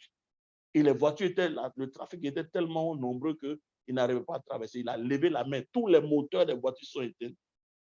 Il a traversé. Un homme lève la main et les voitures, les moteurs s'arrêtent. Et quand il est passé, les gens pensaient que c'était juste les moteurs. Ils ont mis la clé dans leur voiture, ils ont démarré, les voitures ne démarrent plus. Il a levé sa main, les moteurs ont commencé à marcher. Il dit, c'est pas vrai. Il y a des hommes Dieu qui existent parmi nous, frères. C'est là-bas. Si tu n'arrives pas à ce niveau-là, Satan va venir danser dans ta maison. Il va faire ce qu'il veut dans ton corps. Il va faire ce qu'il veut dans ton foyer. Il va faire ce qu'il veut dans ta vie. Alors que, frère, tu es là maintenant. En fait, l'objectif, ce n'est pas de prier pour dire, Seigneur, tu es la solution. Non. Je vous dis, il faut que notre mentalité change. Donc, on va travailler pour que la manière dont tu as compris le salut la change. Parce qu'en fait, dans le salut, ce n'est pas d'appeler Dieu pour que Dieu intervienne dans les choses. Tu es la solution. Tu es la réponse de Dieu aux problèmes des gens. Donc, ce n'est pas à toi d'appeler Dieu. Il ne viendra pas. Parce que nous, les chrétiens, souvent, on prie pour appeler Dieu pour faire. Il y a des choses que Dieu t'a dit, c'est toi qui dois le faire. Il dit, allez, guérissez les malades. Il n'a pas dit, Dieu va venir les guérir à ta place. Il dit, si tu bois des breuvages mortels, Jésus comprend français. Il dit, breuvage là, mortel. Parce que les poisons, les venins, la seule chose qu'ils font, c'est d'attaquer le système immunitaire par ton sang. Quand un venin est introduit dans le sang de quelqu'un, le venin arrête le cœur du monsieur. Quand un poison est administré dans le corps d'un homme, qu'est-ce que le poison fait? Le poison entre dans son sang, dans quel but d'arrêter son cœur? Mais Jésus dit, tu es devenu une race d'hommes que le poison même ne peut plus arrêter. Ils boiront des breuvages mortels. Ils prendront des serpents. Frère, quand tu lis la Bible, est-ce que tu t'assois même pour dire Jésus, tu parles de quoi? Il dit cela ne leur fera aucun mal. Donc Jésus sait de quoi il parle. Il sait le type d'homme qui est sorti de sa mort et sa résurrection. Ce n'est pas des hommes ordinaires. Tu n'es pas un homme ordinaire, frère et soeur. J'ai dit, ce thème-là, il ne faut pas manquer une série. Lundi prochain, on va continuer. Tu vas te rendre compte, je vais te montrer 8 choses. 8 choses que Jésus a fait pour toi. Et après ça, on passait sur enseigné par la justice. Je vais t'expliquer ce que c'est que la justice de Dieu. Mais enfin, tu vas crier toi seul. Tu vas crier, frère. Tu vas crier toi seul. En fait, tu vas te rendre compte que tu es une créature qui n'a jamais existé. n'a jamais existé. Tu es quelqu'un de nouveau partout. Tu es nouveau. En fait, Dieu te dit, en fait, pourquoi tu fais tout ça là? C'est pour montrer que Satan n'est rien et que briser les histoires de famille, c'est rien du tout. C'est rien du tout. C'est rien, c'est du chewing-gum et c'est du béaba. Si tu grandis, c'est pourquoi souvent on prie pour les gens, souvent ça ne marche pas. Pas parce que Dieu ne veut pas que ça ne marche pas, parce que les gens avaient même souvent avec lesquels tu pries, il faut d'abord. Je me rappelle dans les années quand Zacharie, le pasteur Zacharie fait à son âme, son ministère était au grand carrefour de Makuri. Je me rappelle bien, j'étais allé accompagner une sœur dans cette église. Je me suis rendu compte que quand tu arrives dans son église, tu es venu chercher délivrance, les gens ne s'occupent pas de toi. Quand la secrétaire te reçoit, elle te pose une question. Qu'est-ce que tu es venu chercher? Quand tu dis la délivrance, vous savez ce qu'on fait? On prend tous les CD, en ce moment c'était les cassettes qu'on mettait dans les radios, postes radio, ça tourne. On prend au moins 5, on te donne et on te donne un poste. On dit, va t'asseoir au fond là-bas, écoute tous ces 5 enseignements-là. Quand tu as fini, on va s'occuper de toi.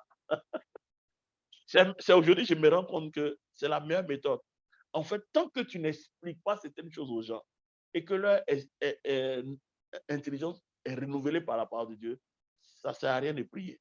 Et même Kenneth Hagin l'a dit. Il dit qu'il prie pour quelqu'un. Dieu lui a dit, je vais te montrer un signe. Si tu imposes la main à quelqu'un, tu mets ta main droite sur son épaule et tu mets ta main gauche sur une autre partie de son corps. Si la puissance quitte ta main droite et vient toucher ta main gauche, ça veut dire que lui, là, voici ce qui se passe. Donc, c'est comme ça, il arrête la prière. Il dit, toi, je veux avoir rendez-vous avec toi. Je ne prie pas pour toi aujourd'hui. Et quand il vient, il s'assoit avec toi. Il va t'enseigner pendant au moins une semaine. Et il dit, il s'est rendu compte que quand la personne a compris ou la personne a saisi la révélation, dès qu'il prie, c'est automatique. La prière est automatique. Le monsieur est guéri instantanément. C'est ce qui a fait de Kenneth Hagin l'un des plus grands pasteurs évangélistes de la foi. Parce que frère, il disait que quand un homme ne comprend pas, ce n'est pas la peine de prier. À moins que Dieu, dans sa souveraineté, agisse de manière souveraine. Mais quand souvent tu vois un chrétien pour lequel tu pries, les choses ne marchent pas, il y a un point de compréhension. Il faut que le voile soit ôté de son intelligence. Donc, c'est ce qu'on va s'atteler à faire, c'est lundi qui vient. Donc, le deuxième cours qu'on va voir à ce niveau-là va manquer. Il y a quatre sessions sur les fondements spirituels. Tu vas comprendre dans une certaine mesure l'œuvre de la croix. Je te dis, ça va créer en toi l'audace de prier pour certaines situations. Parce qu'en fait, la Bible t'appelle déjà croyant. On ne t'a pas dit d'essayer de croire. Tu es déjà un croyant. Donc, la foi ne doit pas être un problème à toi. Que Dieu vous bénisse ce soir. Je vais m'arrêter là, il est déjà 19h43. On va prier, frère. Je veux que tu comprennes que ce sont ces 5 choses-là. Ce soir, tu vas prier pour dire, Seigneur, restaure ta gloire. Restaure ta présence dans ma vie. Restaure ta vie en moi. Restaure ma domination, frère. Dieu, par Jésus-Christ, t'a remis dans sa classe. De tel il est dans le ciel. Tu es sur cette terre. Tu le ressens.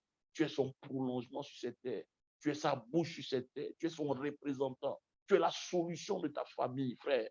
Dieu ne va pas descendre pour apporter la solution, mais Dieu t'a établi là pour être une solution au problème des gens. Je vous assure que quand ta mentalité change, les choses changent. Ouais, je vous assure. Quand ta mentalité change sur les choses de Dieu, il y a des résultats que tu vas voir extraordinaires.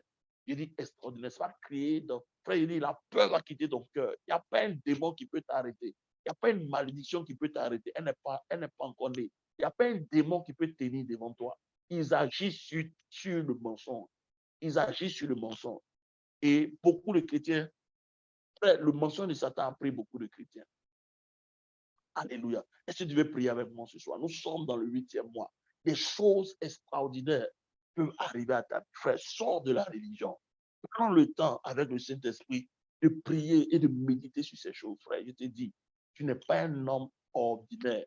Tu as plus que Adam, ce que Adam avait. Voilà pourquoi la Bible ne peut pas te qualifier d'un homme. La Bible te qualifie de nouvelle créature. Quelqu'un qui n'a jamais existé. Une espèce nouvelle. Frère, on ne peut pas maudire quelqu'un qui n'a plus de passé. des choses qui sont passées là ne peuvent pas te tenir encore. C'est un abus. Voilà pourquoi j'aime beaucoup parler avec Maman Yapo, parce qu'elle connaît un peu le droit. On va aller, parce qu'il y a en fait, je vais vous montrer plus tard, dans le combat spirituel, il y a des combats qui ne se font pas comme ça, qui se font dans un cadre légal qu'on appelle la Cour céleste de justice. Et pour ces combats qu'il faut faire dans cette Cour céleste de justice, parce qu'il y a des combats qui ont une base légale. Or, si tu veux vaincre ces combats-là, c'est de créer une plateforme sur laquelle Dieu va s'appuyer. Parce que dans ce combat-là, ce n'est pas toi. Oh, je vais te montrer un passage pour que tu comprennes ce que je dis. Regardez, Ésaïe 49, verset 25, et puis on va prier. Excusez-moi, je vais faire cette brèche pour vous faire comprendre un certain nombre de choses et nous allons prier. Parce que Satan, souvent, il va te tromper pour dire un certain nombre de choses, mais si tu comprends la Bible jusqu'à un certain niveau, tu peux contester ce que Satan dit. Il dit, au verset 24, il dit, le butin du puissant lui sera-t-il enlevé et la captive faite par le juste échappera-t-elle? Le puissant dont il parle ici, là, ce n'est pas un être qui est fort de manière, ce n'est pas une force brutale, mais c'est un être qui utilise certaines légalités pour travailler. Donc Satan, sachant qu'il est vaincu, c'est aussi un certain nombre de choses. Plus tard, on va y revenir. Mais regardez ce que Dieu dit ici, au verset 25. Oui, l'Éternel, oui, dit l'Éternel, la capture du puissant lui sera enlevée et le butin du tyran lui échappera. Je combattrai tes ennemis et je sauverai tes fils. Ouais, c'est deux choses différentes. Dieu dit, c'est lui qui combat. Donc, comment Dieu combat tes ennemis? Comment Dieu combat? Donc, dans ce combat, ce n'est pas toi qui combats, c'est Dieu qui combat. Mais comment tu peux amener Dieu à combattre pour toi? C'est en créant des plateformes. Par ta marche, par un certain nombre de compréhensions que tu as, tu peux créer une plateforme qui va devenir une plateforme sur laquelle Dieu va se tenir pour contester contre tes ennemis. C'est ça la sagesse, c'est ça le combat contre les légalités. Parce que ce que tu fais pour Dieu, quand on dit aux gens de s'aimer, de soutenir l'œuvre de Dieu, de faire un certain nombre de choses pour le Seigneur, beaucoup pensent que c'est parce qu'on veut prendre leur argent. Non, non, non, frère. Il y a des actes, quand tu les poses, vous savez que l'argent a une valeur juridique. L'argent a une voix. Or, dans la cour de céleste de justice, il y a des voix qui parlent.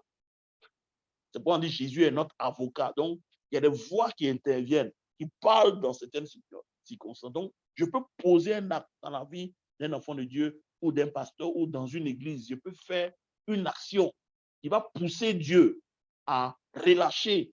Cette offrande peut relâcher une sentence, peut relâcher un verdict qui va être une plateforme que Dieu va prendre pour contester contre ceux qui contestent vis-à-vis de moi. Est-ce que vous comprenez? Je peux souvent, Jésus, par sa mort, a établi une route. Parce que, laissez-moi vous dire, Jésus n'est pas mort en tant que Dieu, il est mort en tant qu'homme. Donc, le chemin qu'il a établi là, c'est un chemin par lequel tout chrétien va passer. Donc, il y a des choses, souvent tu pries et puis Dieu ne parle pas. Parce que ce n'est pas parce que Dieu ne veut pas intervenir, mais il y a des choses que tu ne comprends pas. Il y a trop de ramifications, il y a trop de légalité là. Il y a trop de technicalité qui rentrent en ligne de compte. Donc, cette chose que tu traverses là, tu ne traverses pas parce que souvent tu as péché, mais c'est le prix que tu dois payer pour que la légalité qui parle là se taise. Vous comprenez, non? C'est pourquoi Paul dit, c'est par la consolation dont nous sommes consolés que nous consolons les autres. Donc, il y a des choses que tu vas traverser qui vont servir à une plateforme pour consoler les autres. Parce que souvent, il y a des choses dans le spirituel qui te donnent du poids. C'est ce que tu as traversé qui te donne du poids dans le spirituel. Donc, il y a des situations que Dieu va laisser perdurer. Pas parce qu'il ne peut pas les changer, mais ça crée sous forme de balance pour équilibrer la balance. Pour que cette prémisse que tu viens d'établir, cette plateforme-là, Dieu puisse l'utiliser pour régler les choses. Voilà pourquoi nous servons Dieu. Voilà pourquoi on est zélé dans les choses de Dieu, frère. Parce qu'on a compris ce qu'on est en train de faire. Moi, je ne te donne pas la religion. Je te donne des pistes pour amener Dieu. C'est pourquoi vous voyez des gens comme les David, là. Chaque fois que David a fait le dénombrement, l'ange est en train de frapper. David se met dans une certaine condition, et puis Dieu lui dit à l'ange, là, va lui parler. Et quand l'ange lui parle, pour que ça soit réglé, David doit aller payer un terrain, faire un nombre de sacrifices, et la plaie va se tenir. C'est ce qu'on appelle un homme de l'esprit. Un homme de l'esprit, c'est quelqu'un qui peut interroger Dieu, entrer dans sa relation avec Dieu, et Dieu lui donne des solutions et il paye le prix.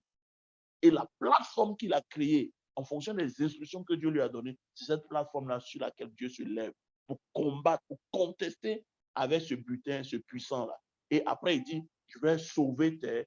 Pourquoi? Parce que si Dieu n'a pas traité la légalité, elle va se transmettre de génération en génération. Dans ce texte-là, il dit deux choses. Je vais contester ceux qui contestent avec toi, mais je vais sauver tes enfants, de telle sorte que la malédiction ne deviendra plus transgénérationnelle. Parce que comment tu peux savoir qu'une malédiction a été brisée dans ta famille? C'est quand, dans la prochaine génération, on se rend compte que cette malédiction n'agit plus. Ça veut dire que tu as brisé la malédiction. Or, nous, aujourd'hui, dans nos familles, les choses se transmettent de génération en génération. Mais on peut arrêter ces choses-là juste parce qu'on a compris.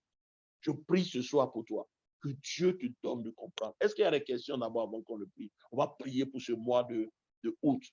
Moi, j'étais à Accra, le premier, je n'ai pas pu dormir. Je me suis levé vers 5 heures, 4 heures du matin, et j'ai prié. Et Dieu m'a dit, tu vois mon fils, beaucoup sont en train de dormir le premier, mais beaucoup ne savent pas que ce 1er août, un portail s'est ouvert. J'ai dit, waouh.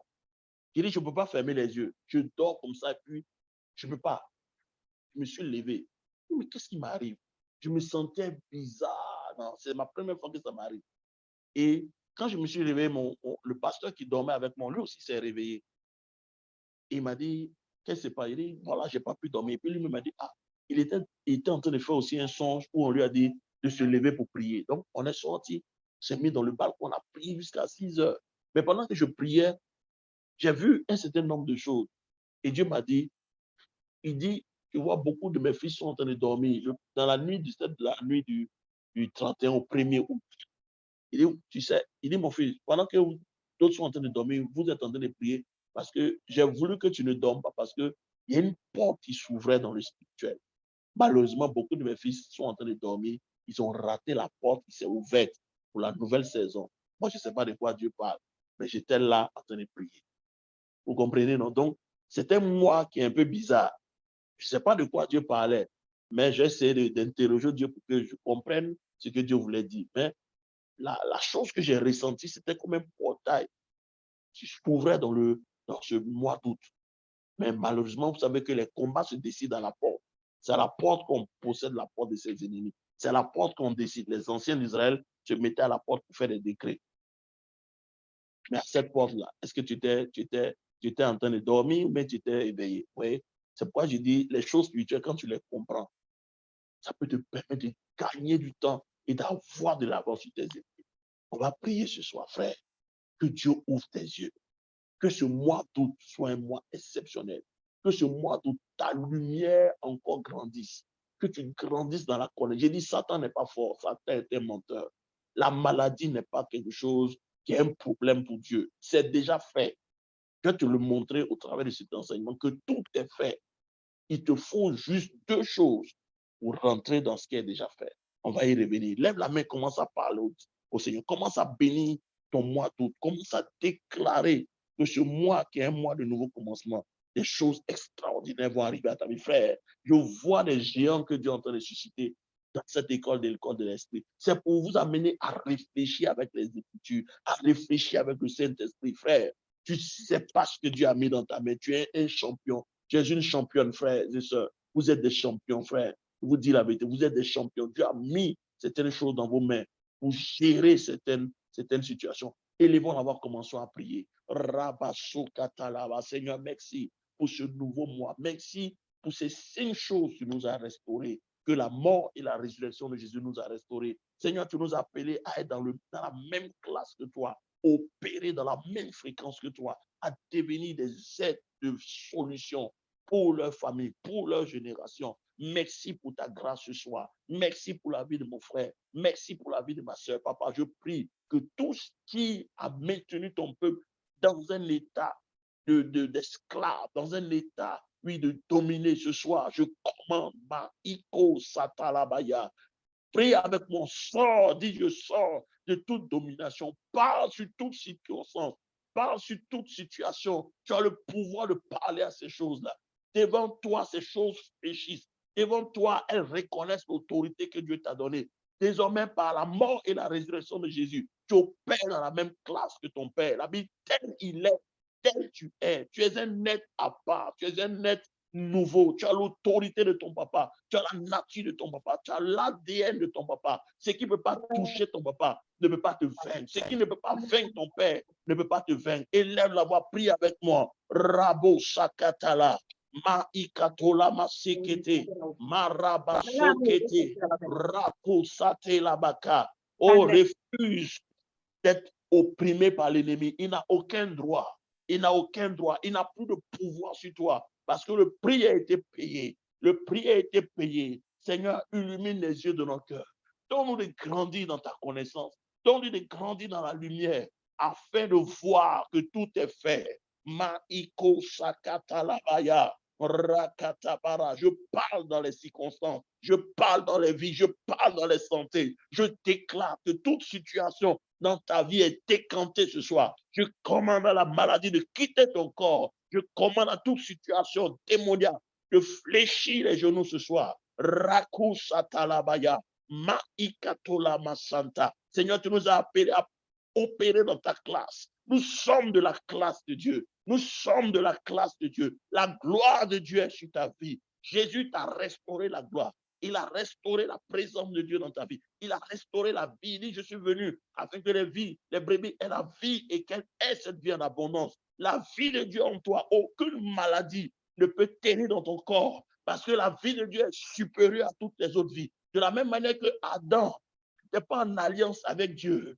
Adam n'avait pas besoin que le sang des animaux coule pour qu'il parle à Dieu. Avant la chute, frère, il était dans une position supérieure. La vie que tu as te donne un avantage sur les vies inférieures. Frère, tu as la vie éternelle ce soir. Elle te donne le pouvoir de dominer, de marcher dans une sphère de domination, dans une sphère d'autorité, dans une sphère de santé. Si un médecin t'a dit que tu étais malade, ce soir, réjouis-toi parce que la vie de Dieu a la capacité de suspendre la vie antérieure, de suspendre la vie de tes pères, car les iniquités qui sont dans le sang de ton père n'ont pas le pouvoir de manipuler ta vie et tes circonstances, car la vie que tu as reçue en Jésus peut suspendre les effets de la vie de ton père et de ta mère. Prie le Seigneur ce soir, Rabba Santa, tu as l'autorité, tu as le pouvoir, le règne t'a été donné. Je vous ai expliqué ici que Adam, quand Satan a contesté avec Adam, c'est parce que Adam était une domination. Et Satan aussi était une domination. Parce que Satan, quand il a chuté, Adam est venu prendre sa place. Mais en plus de ce que Adam a pris sa place, Adam a été fait à l'image de Dieu. Donc, Dieu l'a établi sur la terre comme une domination. Or, le premier qui avait été établi sur la terre comme une domination, c'était Lucifer. Donc, quand Dieu nous a restaurés, il a restauré ce premier niveau de domination qui est ce niveau-là qui nous permet de traiter de manière terrestre. C'est important. Mais Dieu ne s'est pas arrêté à nous donner une autorité terrestre. Voilà pourquoi la Bible dit, sur cette terre-là, aucun démon n'a un pouvoir. Parce que sur cette terre-là, c'est les hommes, les fils de l'homme qui ont le pouvoir sur cette terre. Donc, c'est ce pouvoir que Satan a volé qui lui donne d'opérer sur cette terre. Et ce pouvoir a été restauré par la mort et la résurrection. Mais Dieu ne s'est pas arrêté là. Il t'a donné maintenant une autre autorité qui est l'autorité du Fils de Dieu. La Bible dit, il t'a ressuscité avec lui. Il t'a envoyé à t'asseoir dans les lieux célestes en Jésus-Christ au-dessus de toute domination. Et en fait, Dieu t'a donné l'autorité de son Fils lui-même. C'est-à-dire, il y a une autorité céleste que tu as et il y a une autorité terrestre que tu as. Sur le plan terrestre, Satan ne peut pas le vaincre. Et sur le plan céleste, l'autorité que Jésus a pris à Satan, de telle sorte qu'aujourd'hui, les puissants des ténèbres ne peuvent plus contester contre Jésus. C'est cette autorité que tu as. L'autorité du Fils de Dieu qui est assis à la droite de la majesté divine. Cette autorité, il n'y a pas match entre toi et Satan. Oh, ce soir, dis à Satan, prends ta place, quitte ce lieu, quitte ma maison, quitte la vie de mes enfants, quitte ma santé, quitte ma vie. Tu n'as aucun pouvoir, tu n'as aucun droit. J'ai autorité sur toi, j'ai autorité. Tu ne veux pas contester mes paroles parce que je sais qui je suis. Quand je parle, tu sais qui te parle. Parle ce soir. Prie ce soir, frères et sœurs.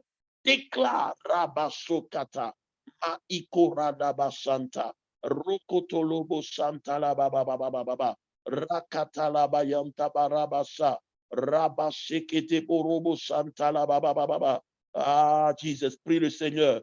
Prie le Seigneur. Prie le Seigneur. Prie le Seigneur. Rabba Santala Mama Mama Mama. Rokotolobo Santala Baba Baba. Oh, Maïkaroma Santa. Merci Seigneur pour la restauration. Oh, merci Seigneur. Rakata Barama Kanta. Rokotolobo Santala Mama Mama. Oh, Jesus. Prie, frère. Prie avec moi. Prie avec moi. Maïkaraba. Je suis en train de chercher un verset pour prier avec toi. Mais prie déjà, prie, frère, tu as été restauré. Prie ce soir, ce soir. Ma kiraba santa, rabasokoto lobosa, rako shadaba kanta labasa, robo santa lababa, rabasokoto lobo santa, rakataba roba santa lamaya, rako shadaba kanto, ma ikato lama santa lama mama, rako shadaba kanta lamaya, Rabasokotolobo Santa, Rakatalaba Yantorobo Santa, Rakatabaro Satalaba Mamaba, Rabababa. Proclame ta victoire. Proclame ta victoire au nom de Jésus. Proclame ta victoire ce soir. Rabasanta la Baba, Rabasokotolobo Sa, Rabababa Sokatala, Maikatola Maseke, Rabababa, Rabasanta la Maya. Rabababa Sokotolo, Maikatolobo Santa la Mama. Ah, Jesus, Carado Sate, Maikato. Prie avec moi, parle la langue ce soir. Prie avec moi, frère. Pro Katalabaya, Rabasokata, Maina Sokare, Mairabasokotolo, Maakatala Masanta. Rabashokatele. Frère, Dieu t'a restauré ces 5 choses. La gloire t'a été restaurée. La gloire t'a été restaurée. La présence de Dieu t'a été restaurée. Le caractère de Dieu t'a été restauré. L'autorité, la domination. Désormais, tu règnes en Jésus-Christ. La bénédiction ceux qui ont reçu l'abondance de la grâce régneront dans la vie par Jésus-Christ de Nazareth, frère. C'est pourquoi Jésus est venu mourir à la croix, pour te restaurer la gloire, pour te restaurer l'autorité que tu avais perdue, pour te restaurer la vie éternelle que tu avais perdue. La vie t'a été donnée. Alléluia. La vie abondante, la vie satisfaisante, la vie de triomphe, la vie de gloire, la vie qui donne de vivre une vie pleine, épanouie, une vie de plénitude. Refuse toutes les mentions de Satan. Refuse que Satan te prive de tes droits ce soir. Frère, Christ a tout accompli pour que tu sois dans la victoire, pour que tu ne sois plus un esclave, pour que tu ne sois plus maltraité et malmené par les puissants des ténèbres, pour que tu vives une vie de liberté. Reçois la liberté ce soir. Tu sors de toute oppression démoniaque. Tu sors de toute situation, oui, de compromission au nom de Jésus. Tu as plus que ce que tu crois. Frère, que Dieu ouvre tes yeux dans ce mois de août. Je déclare que Dieu ouvre tes yeux et tu prends tout ce qui t'appartient. Tu règnes à partir d'aujourd'hui. Frère, tu ne fais pas partie des problèmes. Tu fais partie de la solution. Tu es la solution. Tu es la réponse de Dieu à un problème dans ta génération. Ce soir, à partir d'aujourd'hui, vois-toi comme la solution. Tu fais partie de la solution de Dieu. C'est pourquoi Dieu t'a établi pour que tu deviennes sa bouche dans ton environnement, pour que tu deviennes, oui, son représentant. Dieu n'a pas besoin de descendre dans cette situation parce qu'il sait ce qu'il a fait de toi. Il sait ce qu'il t'a donné et il sait que devant toi, tout genou fléchit parce qu'aujourd'hui, tel il est dans le ciel, tel tu es sur cette terre, tu ressembles actuellement à Jésus. Tu es identifié à Jésus ressuscité. Ce Jésus glorieux qui a pris sa place dans l'univers. Aujourd'hui, tu lui ressembles textuellement. Il est dans le ciel et tu es sur cette terre et tu agis en son nom, au nom puissant de Jésus. Mais si je veux qu'on lise Job 28, verset 7, il dit, l'oiseau de proie n'en connaît pas le sentier et l'œil du vautour ne l'a point aperçu. Les plus fiers animaux ne l'ont point foulé. Le lion n'y a jamais pensé. Alléluia. Il y a une voix, frères et sœurs. Regardez, tous ces animaux qu'il cite ici sont des animaux qui représentent des esprits. Il dit, il y a une voix que Satan ne connaît pas. Même le lion, dans toute sa grandeur, cette voix-là, il ne l'a jamais foulée. Il ne l'a jamais emprunté. Ça veut dire, à un moment donné, la connaissance peut te permettre d'opérer dans une certaine dimension où même les démons ne peuvent plus t'atteindre. My God. C'est-à-dire que tu es dans une famille où il y a des malédictions, tu es dans une famille où il y a la sorcellerie, mais tu vis comme quelqu'un, c'est-à-dire ces choses-là deviennent comme des choses qui n'existent pas pour toi. Parce que si vous regardez dans l'Apocalypse qu'on a lu, l'ange puissant qui crie, pleurant parce qu'il n'y a rien, il n'y a plus de solution, mais l'ange, le vieillard qui est dans une certaine dimension, qui a accès à la lumière de Dieu dit, ne pleure plus. My God, je prie ce soir que Dieu change ta position. My God, que Dieu change ta position dans le spirituel. Que si tu opérais dans une dimension où tu voyais seulement les problèmes, où tu voyais seulement la limitation des liens de famille, où tu voyais seulement la limitation des démons, où tu voyais seulement que ce sont les démons qui fatiguent ta vie. Dieu, dans cette saison, change ta perspective. Il élève ton niveau par la connaissance et tu vois comme tu dois voir. Et tu vois que tout est accompli. Et que tu vois que tout ce qui a lié ta famille ne peut pas te lier. Tu vois que tu peux porter leur nom, avoir leur ressemblance, mais ton histoire sera différente. Je le proclame sur toi dans ce mois de août, dans ce mois de nouveau commencement. Dieu change ta perspective. Tu n'es pas né pour être esclave. Tu n'es pas né pour être assujetti par tes ennemis.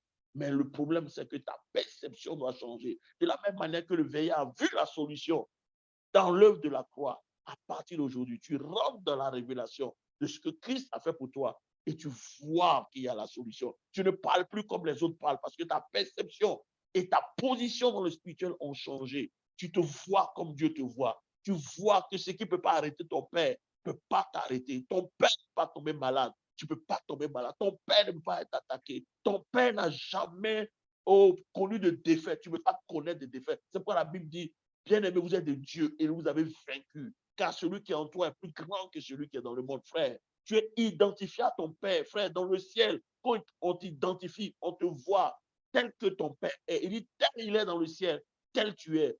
Lui qui est dans le ciel, c'est lui qui a vaincu les puissants des ténèbres. C'est celui qui a triomphé de la mort. Il a triomphé de la maladie, frère. Et en plus de ça, tu as la vie éternelle, la vie supérieure, qui fait que même si ton sang est contaminé, la contamination ne peut pas. Frère, j'ai dit, si tu prends conscience de la vie que tu as, à un moment donné, tu peux avoir ta tension qui monte jusqu'à 18. Tu peux aller à l'hôpital et on dit, mais mon ami, la tension que tu as est tellement montée que normalement, tu ne dois même pas être debout.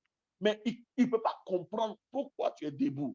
Il y a une soeur de mon église, elle a fait, son taux est descendu à 4, sa glycémie. Le médecin dit non, ça là, c'est coma, tu fais quoi encore? Mais ce qui se passe, c'est qu'elle ne vit plus selon le sang. Elle vit la vie de la nouvelle création n'est plus dans le sang. La vie de la nouvelle création est dans l'esprit. Il dit, le premier homme, Adam, est devenu âme vivante, mais le dernier homme, le Seigneur du ciel, est devenu un esprit vivant. Frère, nous sommes dans la classe de l'esprit vivant. Il dit, tels sont les terrestres.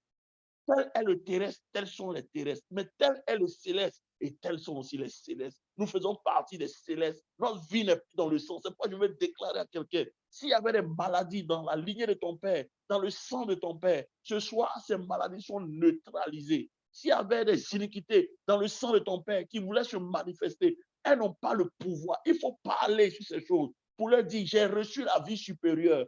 Là, dans le spirituel, la vie que tu as impose son règne aux vies anciennes. Regarde, c'est pourquoi vous voyez, Adam était supérieur au Moïse. Parce que avant la chute, Dieu a traité avec Moïse, avec les autres là, sur la base de l'alliance de sang.